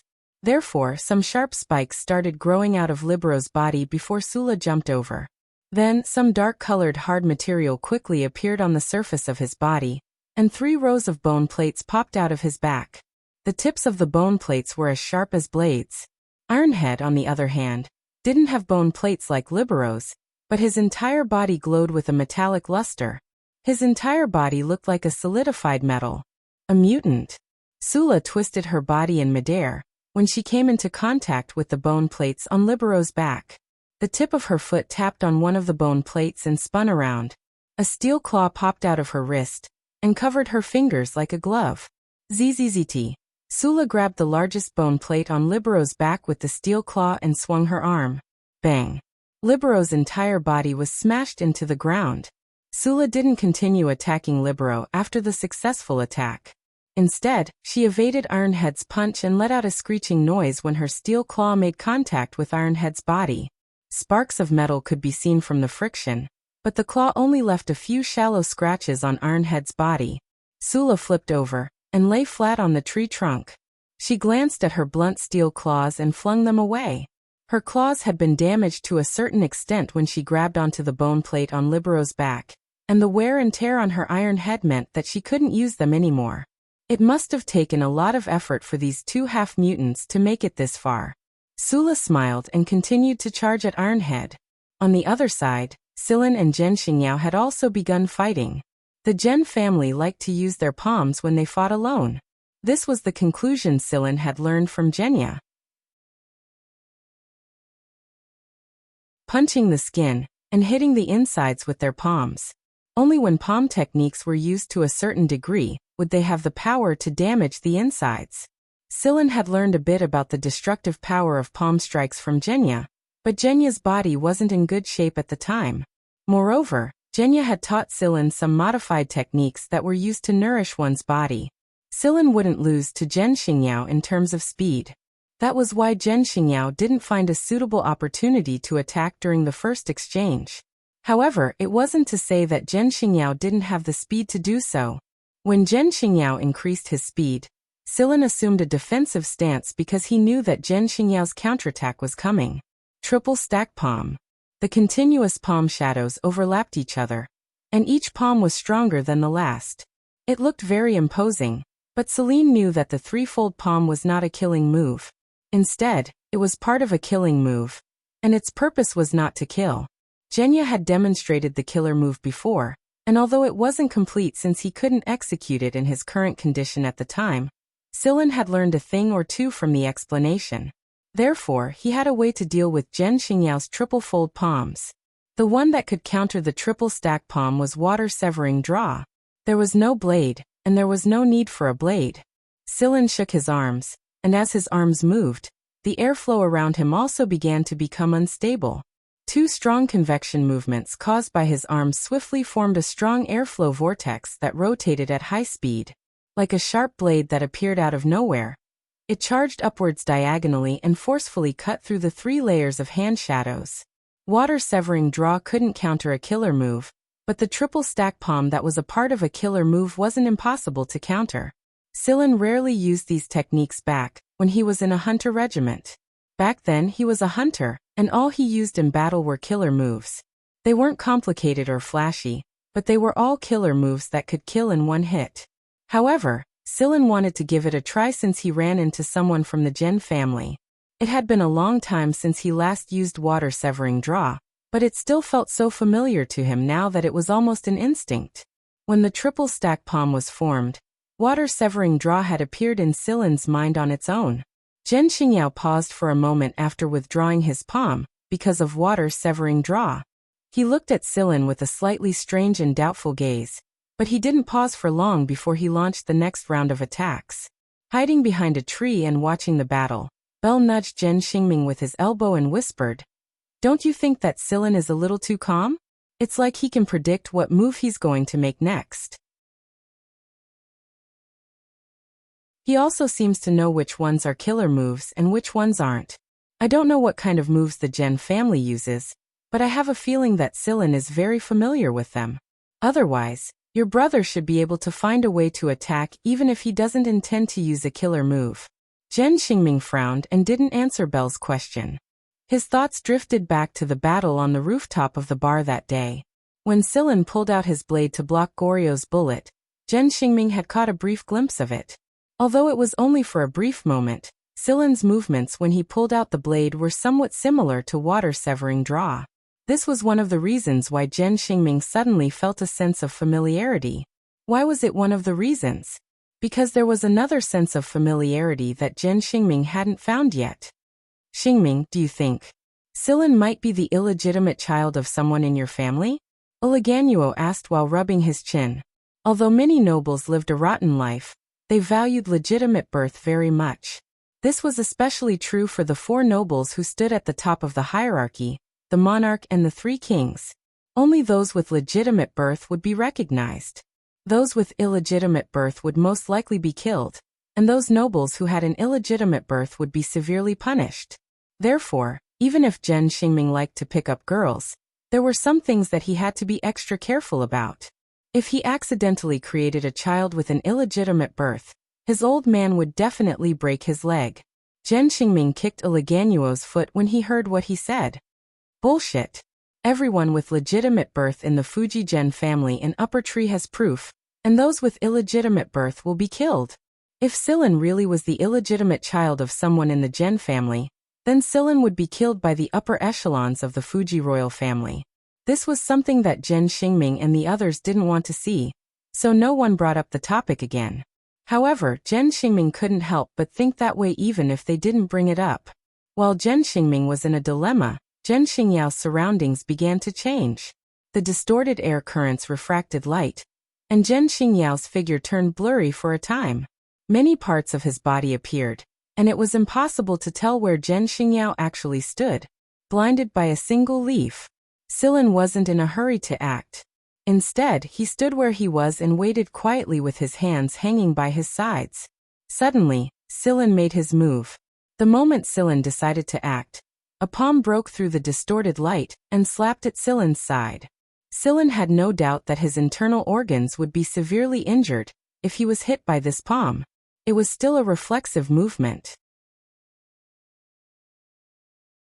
The disturbed arm drew an arc in the air, shook violently, and sent out a palm strike that was 70 to 80% similar to the one that broke through the light. The thread in Zhen Xingming's brain snapped when he saw this. Impossible. If he wasn't a member of the Zhen family, if he wasn't a core member of the Zhen family, there was no way he would know this move, even if it was only 70 to 80% similar. But Bell exchanged a glance with Uliganuo when he saw Zhen Xingming's clenched fists. They sandwiched Zhen Xingming in the middle to prevent him from doing something bad on impulse. After a loud boom, Sillin and Zhen Xingyao both retreated. Neither side seemed to be hurt, but 2 seconds later, the sleeves of their arms that had clashed with each other turned to dust. Coincidentally, Sillin was using his left arm, and the glove on his hand had turned to dust because of the palm strike. A curly green pattern in the shape of a leaf stuck tightly to the knuckle of Sillin's left thumb. Zhen Xingyao had lost all will to fight the moment he saw this pattern.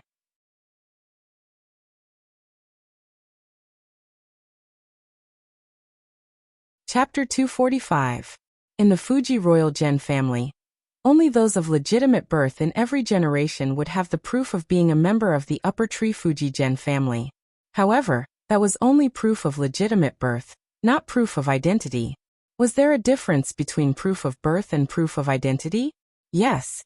Perhaps there was no difference between the two for a normal person, but there was a huge difference for a royal family like the Zhen family. There were a lot of people in the Zhen family who had proof of legitimate birth. In Zhen Xingming's generation, there were a few cousins who had proof of legitimate birth other than himself and his siblings. But proof of identity was a different story. The Zhen family's proof of identity wasn't something any ordinary person could get their hands on. Take Zhen Xingming's generation for example.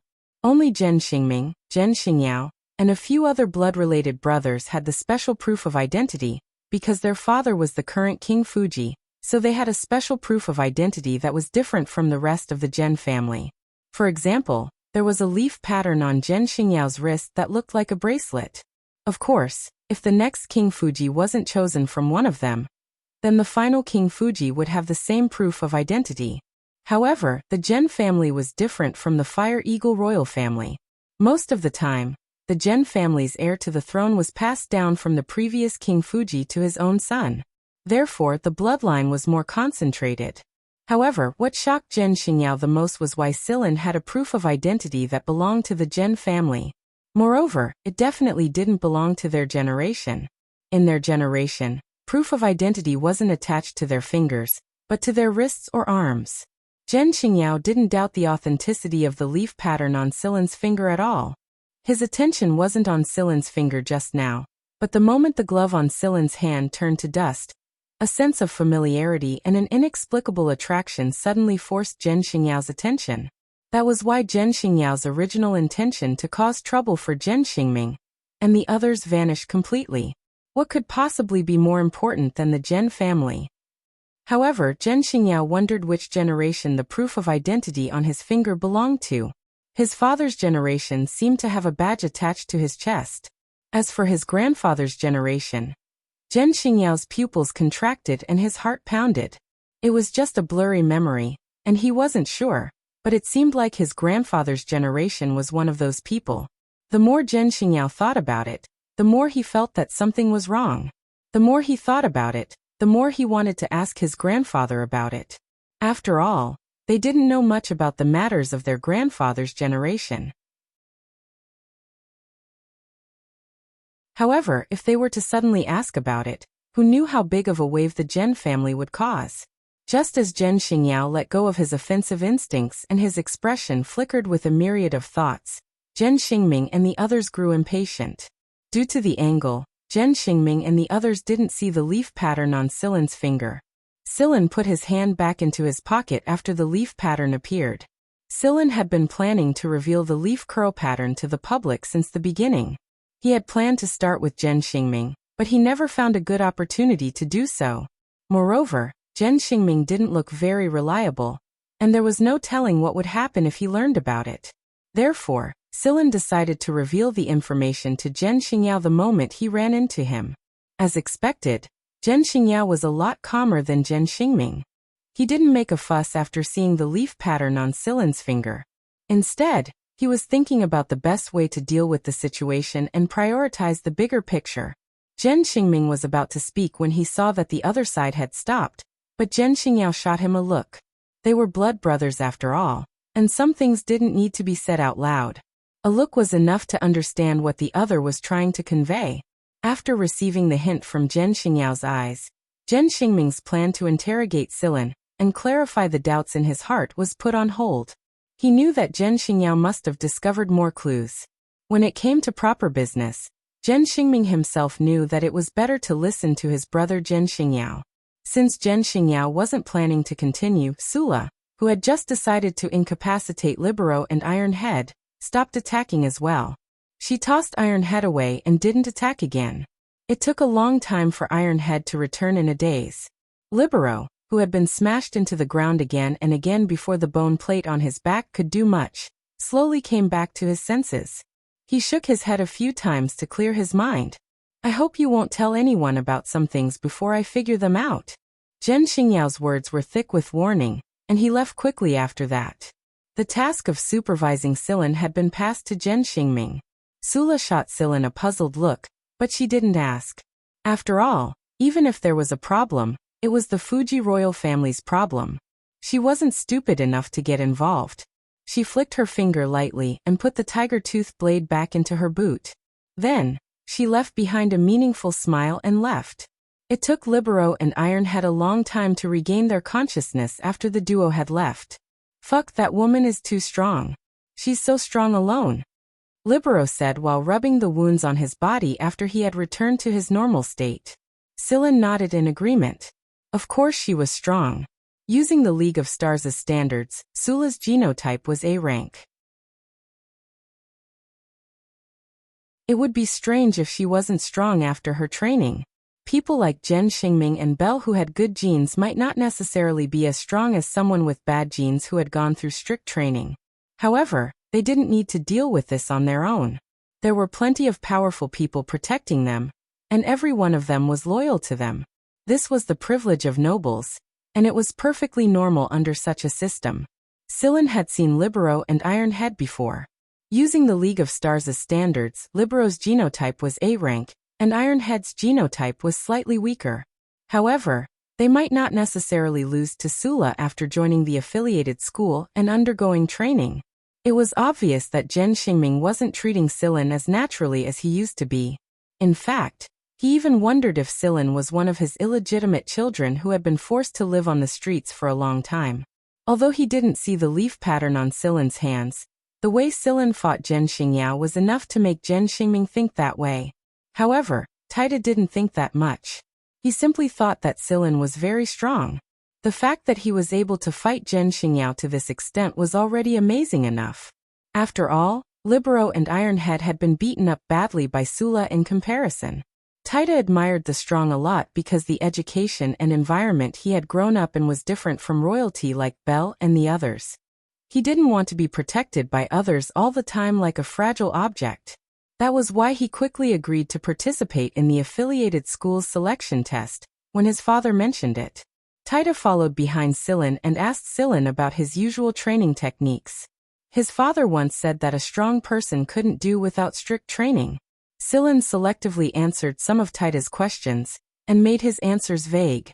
After all, he couldn't very well tell a child's older brother that his current achievements were due to his years of experience in the battlefield. Could he? Wouldn't that be asking a child to kill someone? Not every child could smash a person's head off without batting an eyelid like Tang Qiuqiu. Strangely enough, Sillin and the others didn't run into any other past graduates after Zhen Xingyao and Sula showed up.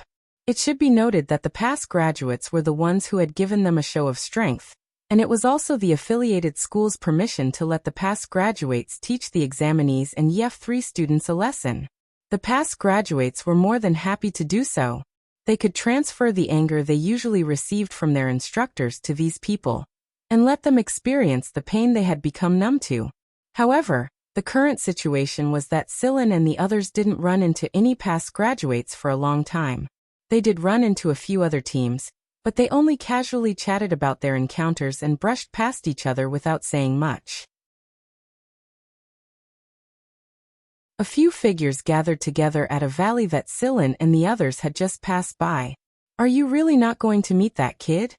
one of them asked. "Nope. You can go if you want," another person answered. Another person curled his lips. "That kid is going to YEF1 for sure anyway. It's not too late to meet him after he actually gets into YEF1. We'll get to watch a good show then." "Hey, you're wrong. What do you mean wait for him to get into YEF1? How are you so sure that he'll get into YEF1 in the end? Maybe he'll be assigned to YEF2 in the end. It's teacher Griffin who recommended him." Griffin was an instructor at YEF2, and her words carried a lot of weight in YEF2. "TSK, why don't you think about who gave that kid the Purgatory Thunder Snake K? It's that old Fox Guan. Do you think that old Fox Guan will let him go? Of course he'll be assigned to YEF1. Nothing is absolute." While the past graduates were debating about where Sillin would end up, Sillin himself wasn't in the mood to think about it. He didn't really care about YEF1 or YEF2, and the instructors he had were all the same. Right now, Sillin was studying a few plants that he encountered along the way, but none of them knew anything when he asked Bell and the others. What was the difference between monocotyledons and dicotyledons? What was the difference between gymnosperms and angiosperms? Bell and the others couldn't answer these basic questions. All they could do was shake their heads, and there was no way they could ask any deeper questions. In the end, Sillin could only ponder on his own. He couldn't count on these three good-for-nothings. Even if they told him that chrysanthemum leaves were coriander, Sillin would still doubt the validity of their answers. Since there were no past graduates to interfere, Sillin's group only needed to pay attention to the traps and the attacks of other creatures in the area. However, these were all trivial matters. Sillin, Libero, and Ironhead had already taken care of them. Therefore, for Taida, this test was basically a trip to catch and eat wild game. The little guy was having a lot of fun. A few days later, Sillin's group exited the area. Judging from their current condition, injuries, and time of arrival, their results weren't bad. At the very least, Bell and the others had gotten a good score in this test. When they saw the injuries of the candidates who came out later, Sillin's group was much luckier than they were. Libero and Ironhead couldn't help but sigh. They were only covered in superficial wounds, unlike the other candidates who had broken tendons and broken bones. Perhaps some of them had been severely beaten by the past graduates and were severely dispirited, but some of them were the type to grow stronger with every setback. That being said, no matter how serious their injuries were, it wouldn't stop them from participating in the next test, which was the final test of the fifth exam, the interview. After the fourth test, Sillin's group of 5 separated from Bell and the others. Before they parted ways, Zhen Xingming ran over to Sillin and said a few words to Sillin in private. He wanted to tell Sillin to keep a low profile for the time being, especially when it came to the Zhen family. He wanted to wait until his brother figured out what was going on. Sillin had no objections. If he couldn't find the answer himself, he would leave it to his brothers. Zhen Xingming left a little awkwardly after receiving a nod from Sillin. He was even thinking that he wouldn't see another brother the next time they met. As for the rest of the candidates, they all thought that the last test should be the easiest since they had passed the first 4 tests, right? Wasn't the interview just talking to the teachers? However, the previous graduates who had the same experience didn't think so. Although the final interview was indeed just a matter of talking, you had to be able to move your body first. When Sillin entered the interview hall, he saw a circle of teachers sitting inside the circular hall. The candidates who came for the interview were sitting at the center. Everyone's gaze was focused on him, giving him the illusion that he was a monkey being watched. Sillin didn't have stage fright. It's not like he was going to lose a piece of flesh, right? After calmly sitting down, one of the instructors smiled amiably. He flipped through the information in his hands and asked, "Your results in the written test are not bad. Looking at your general situation, you seem to have a certain level of understanding in the field of genes." "A little bit," Sillin answered. "All right then, I'll ask you about genetics." The leading teacher tapped the table with his finger, as if he wanted to ask something. After some thought, the teacher asked with interest, "You've met King Kong before, haven't you? That naughty chimpanzee?" "Yes." "All right then. Tell me, between you and King Kong, whose Y chromosome is bigger?" Sillin. "Fuck."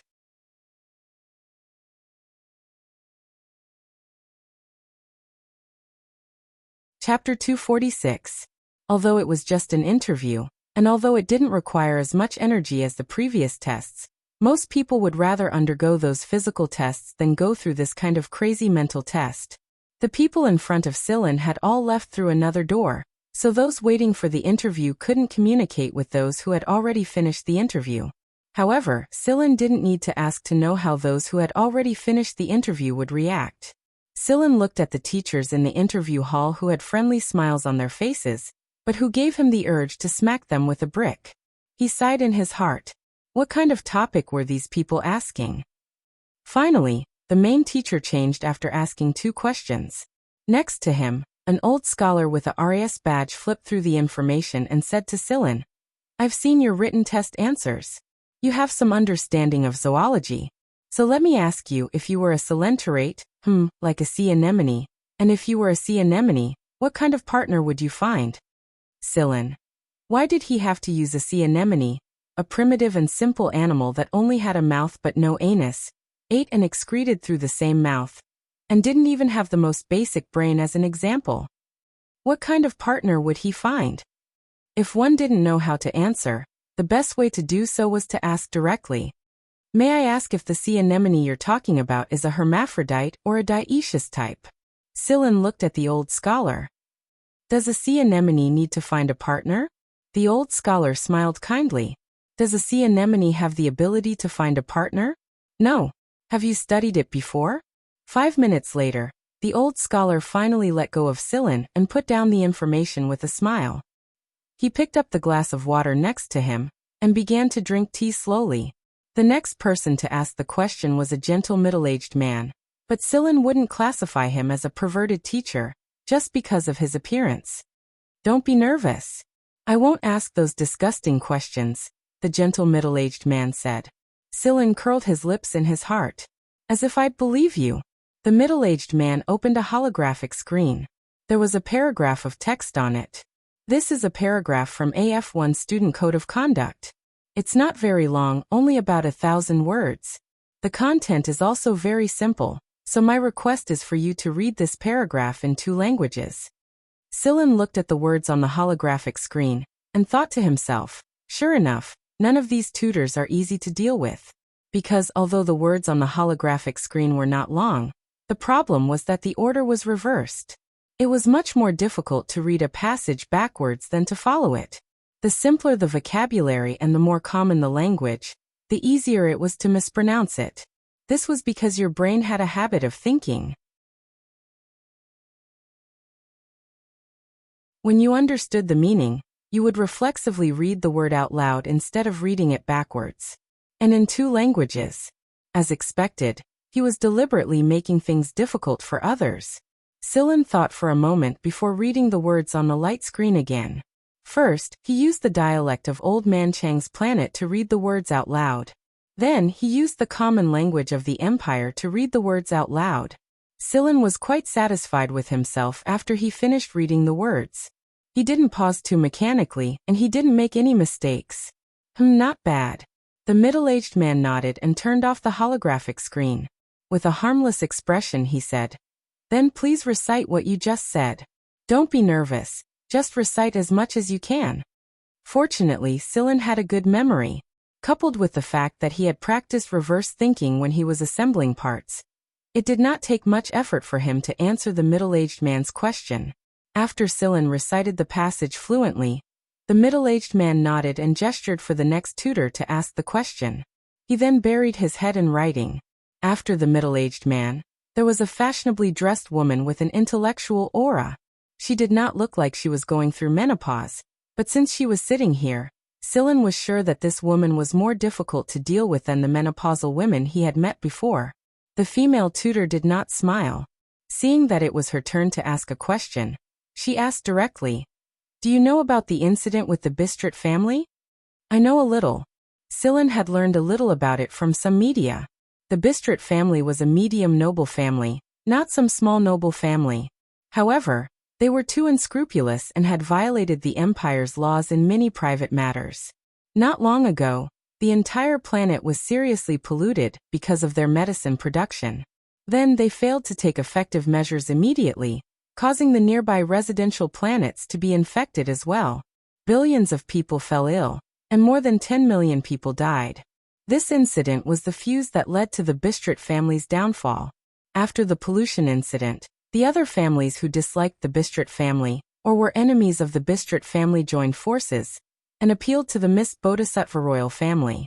After a lot of effort on the Three Kings' side, the Miss Bodhisattva Emperor finally announced that the Bistrit family's noble title would be revoked. Many people applauded and cheered. "Very well.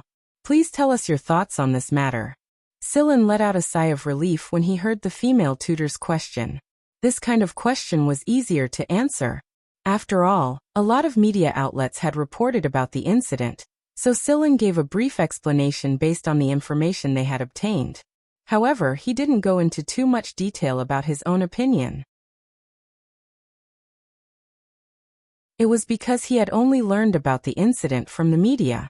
The media's opinion would guide the public's opinion, and no one knew what was really going on behind the scenes. What you see may not be the truth, and what you hear may not be the truth. However, if you really want to give a subjective opinion, you can't say anything without investigating the matter yourself. Therefore, the above is limited to. Sillin gave a brief explanation. He didn't think that the female tutor wanted to hear a long speech from him, nor did she want to hear Sillin criticize the filthy nobles. Therefore, after Sillin's brief explanation, the female tutor looked quite satisfied. However, this wasn't her only question. She asked another one. More than 10 days ago, an alien riot occurred on a planet in the 22nd star region of the Empire. However, not long after, a rare large-scale natural disaster occurred on that planet. Some people said that this was God's punishment for the rioting aliens. What do you think? What a sensitive topic. This was to test Sillin's opinion on the aliens. These questions weren't only the female tutors, but also the questions asked by the previous few tutors. Not only did they test Sillin's understanding of certain aspects, but they also tested Sillin's character as a person. The fifth exam of the AF5 tested the physical, psychological, and physical defects of the candidates. The physical and psychological defects of the candidates had already been tested, and the psychological defects of the candidates had also been observed in the previous tests. In the last interview, they would test again to see if this person was extreme, racist, or crazy. After all, there was only a thin line between a genius and a lunatic. After answering the female tutor's question, the other tutors asked their own questions as well. Their questions were just as perverted as before. This interview was seriously the strangest and most unbearable interview Sillin had ever experienced in his life. There were even some questions that were not suitable for children that the instructors could ask him, like they were researching an academic problem. If these tutors were the ones teaching AF1 and AF2, then there probably wouldn't be many normal students in the end. No wonder Bell said that the students of AF1 and AF2 were all abnormal. Even a normal person would come out of AF1 and AF2 completely different. Sillin felt that his interview time was too long. Some of the people before him didn't even have this much time. What Sillin didn't know was that it was exactly because he was jointly recommended by Griffin and Guanfeng that the mentors were asking him questions so enthusiastically. Griffin wasn't the only one, and the Gen family was also adding fuel to the fire from behind the scenes. That was why Sillin's interview time was the longest. The people lining up behind Sillin were still wondering if the interviewing instructors had taken a break. Otherwise, why hadn't they called for the next candidate after such a long time? He had been feeling restless for a long time already. When Sillin walked out of the interview room, He felt as if he had just been released from prison and seen the light of day again. He turned around and looked at the interview room that had already closed its doors. He wondered if coming to AF1 was the right decision after all. After the interview was over, the candidates could return to their temporary dorms and wait for the final announcement. When Sillin returned, Libero and Ironhead were already there. Both of them looked listless. It looked like the interview was a big blow to them. According to Ironhead, one of the tutors asked him, "How many rocks are there in a 1-kilometer radius around the interview hall?" Ironhead didn't answer. "Are you stupid? Can't you just say a number? It's not like the tutors are going to check it for real." Huimao said disdainfully. Ironhead sighed. "The problem is," the tutor added, "please prove it," after asking the question. Huimao stopped talking and turned his head to eat his fish biscuit.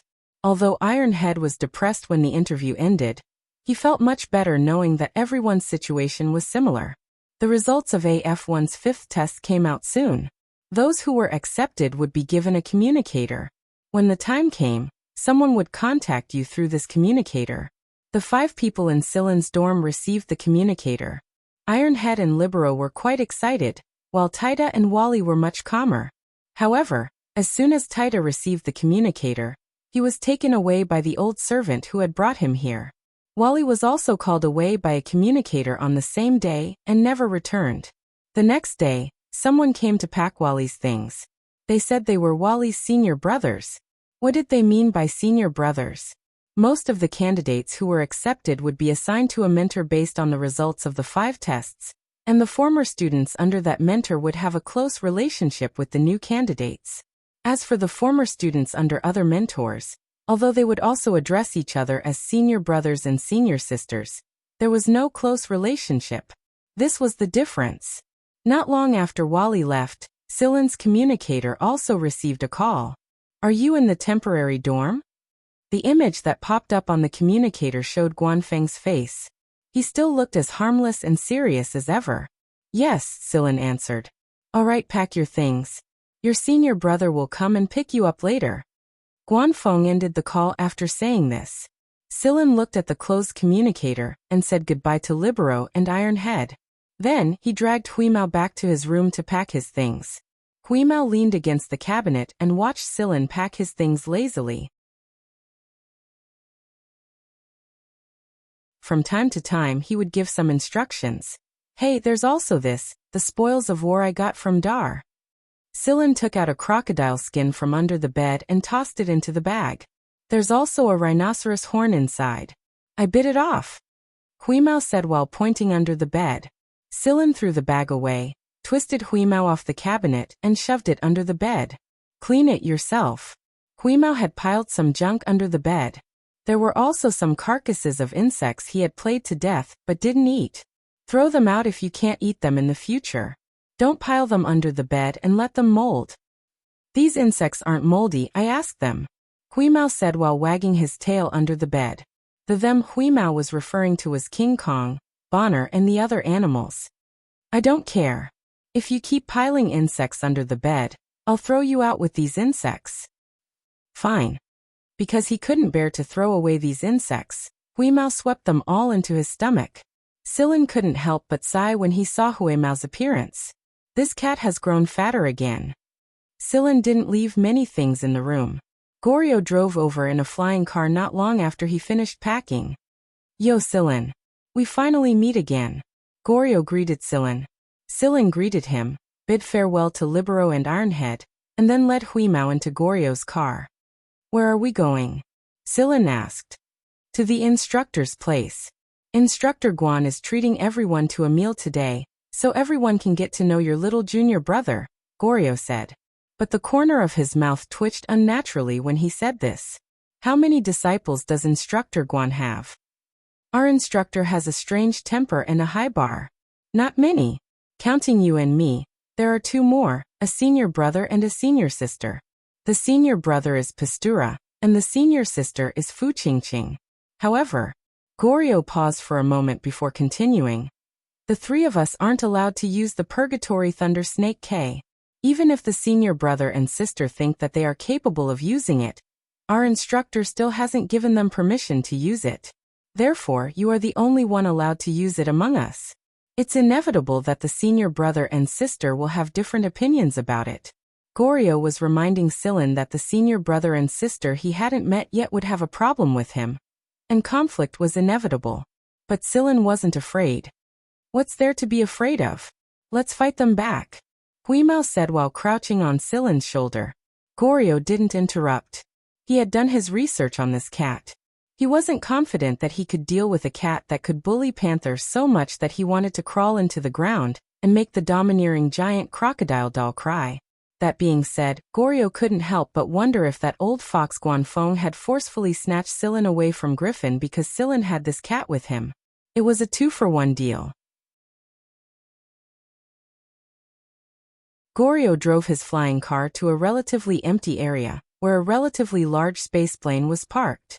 The spaceplane's hatch opened when it saw Goryo's flying car, and Goryo immediately flew inside. This is Guanfeng's personal spaceplane, but he doesn't have just one. If you want to go somewhere during the holidays, just ask him for one. He won't refuse. Goryo led Sillin into the spaceplane's cockpit. Guanfeng's personal spaceplane took Sillin from this AF-1 preparatory campus planet to the bigger planet where the main campus was located. The 3 affiliated schools each occupied a planet, but most of the time, AF-1 and AF-2 students preferred to ignore AF-3. It was because AF-1 was the only school that had the right to compete with AF-2. AF-1 and AF-2 were the top schools in the Mist Bodhisattva Empire.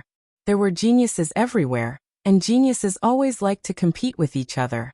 That was why AF-1 and AF-2 constantly competed with each other in the open and in the shadows. On the other hand, AF-3 students were very calm. They didn't complain even if they were often ignored. In fact, they were actually very happy. At the very least, being ignored was better than being targeted. Nothing good would come out of being targeted by AF-1 and AF-2. That was why AF-1 and AF-2 students often referred to each other as neighbors, instead of AF-1 and AF-2. AF-2 students especially. Why did they have to be called AF-2? It sounded like they were far inferior to AF-1 students.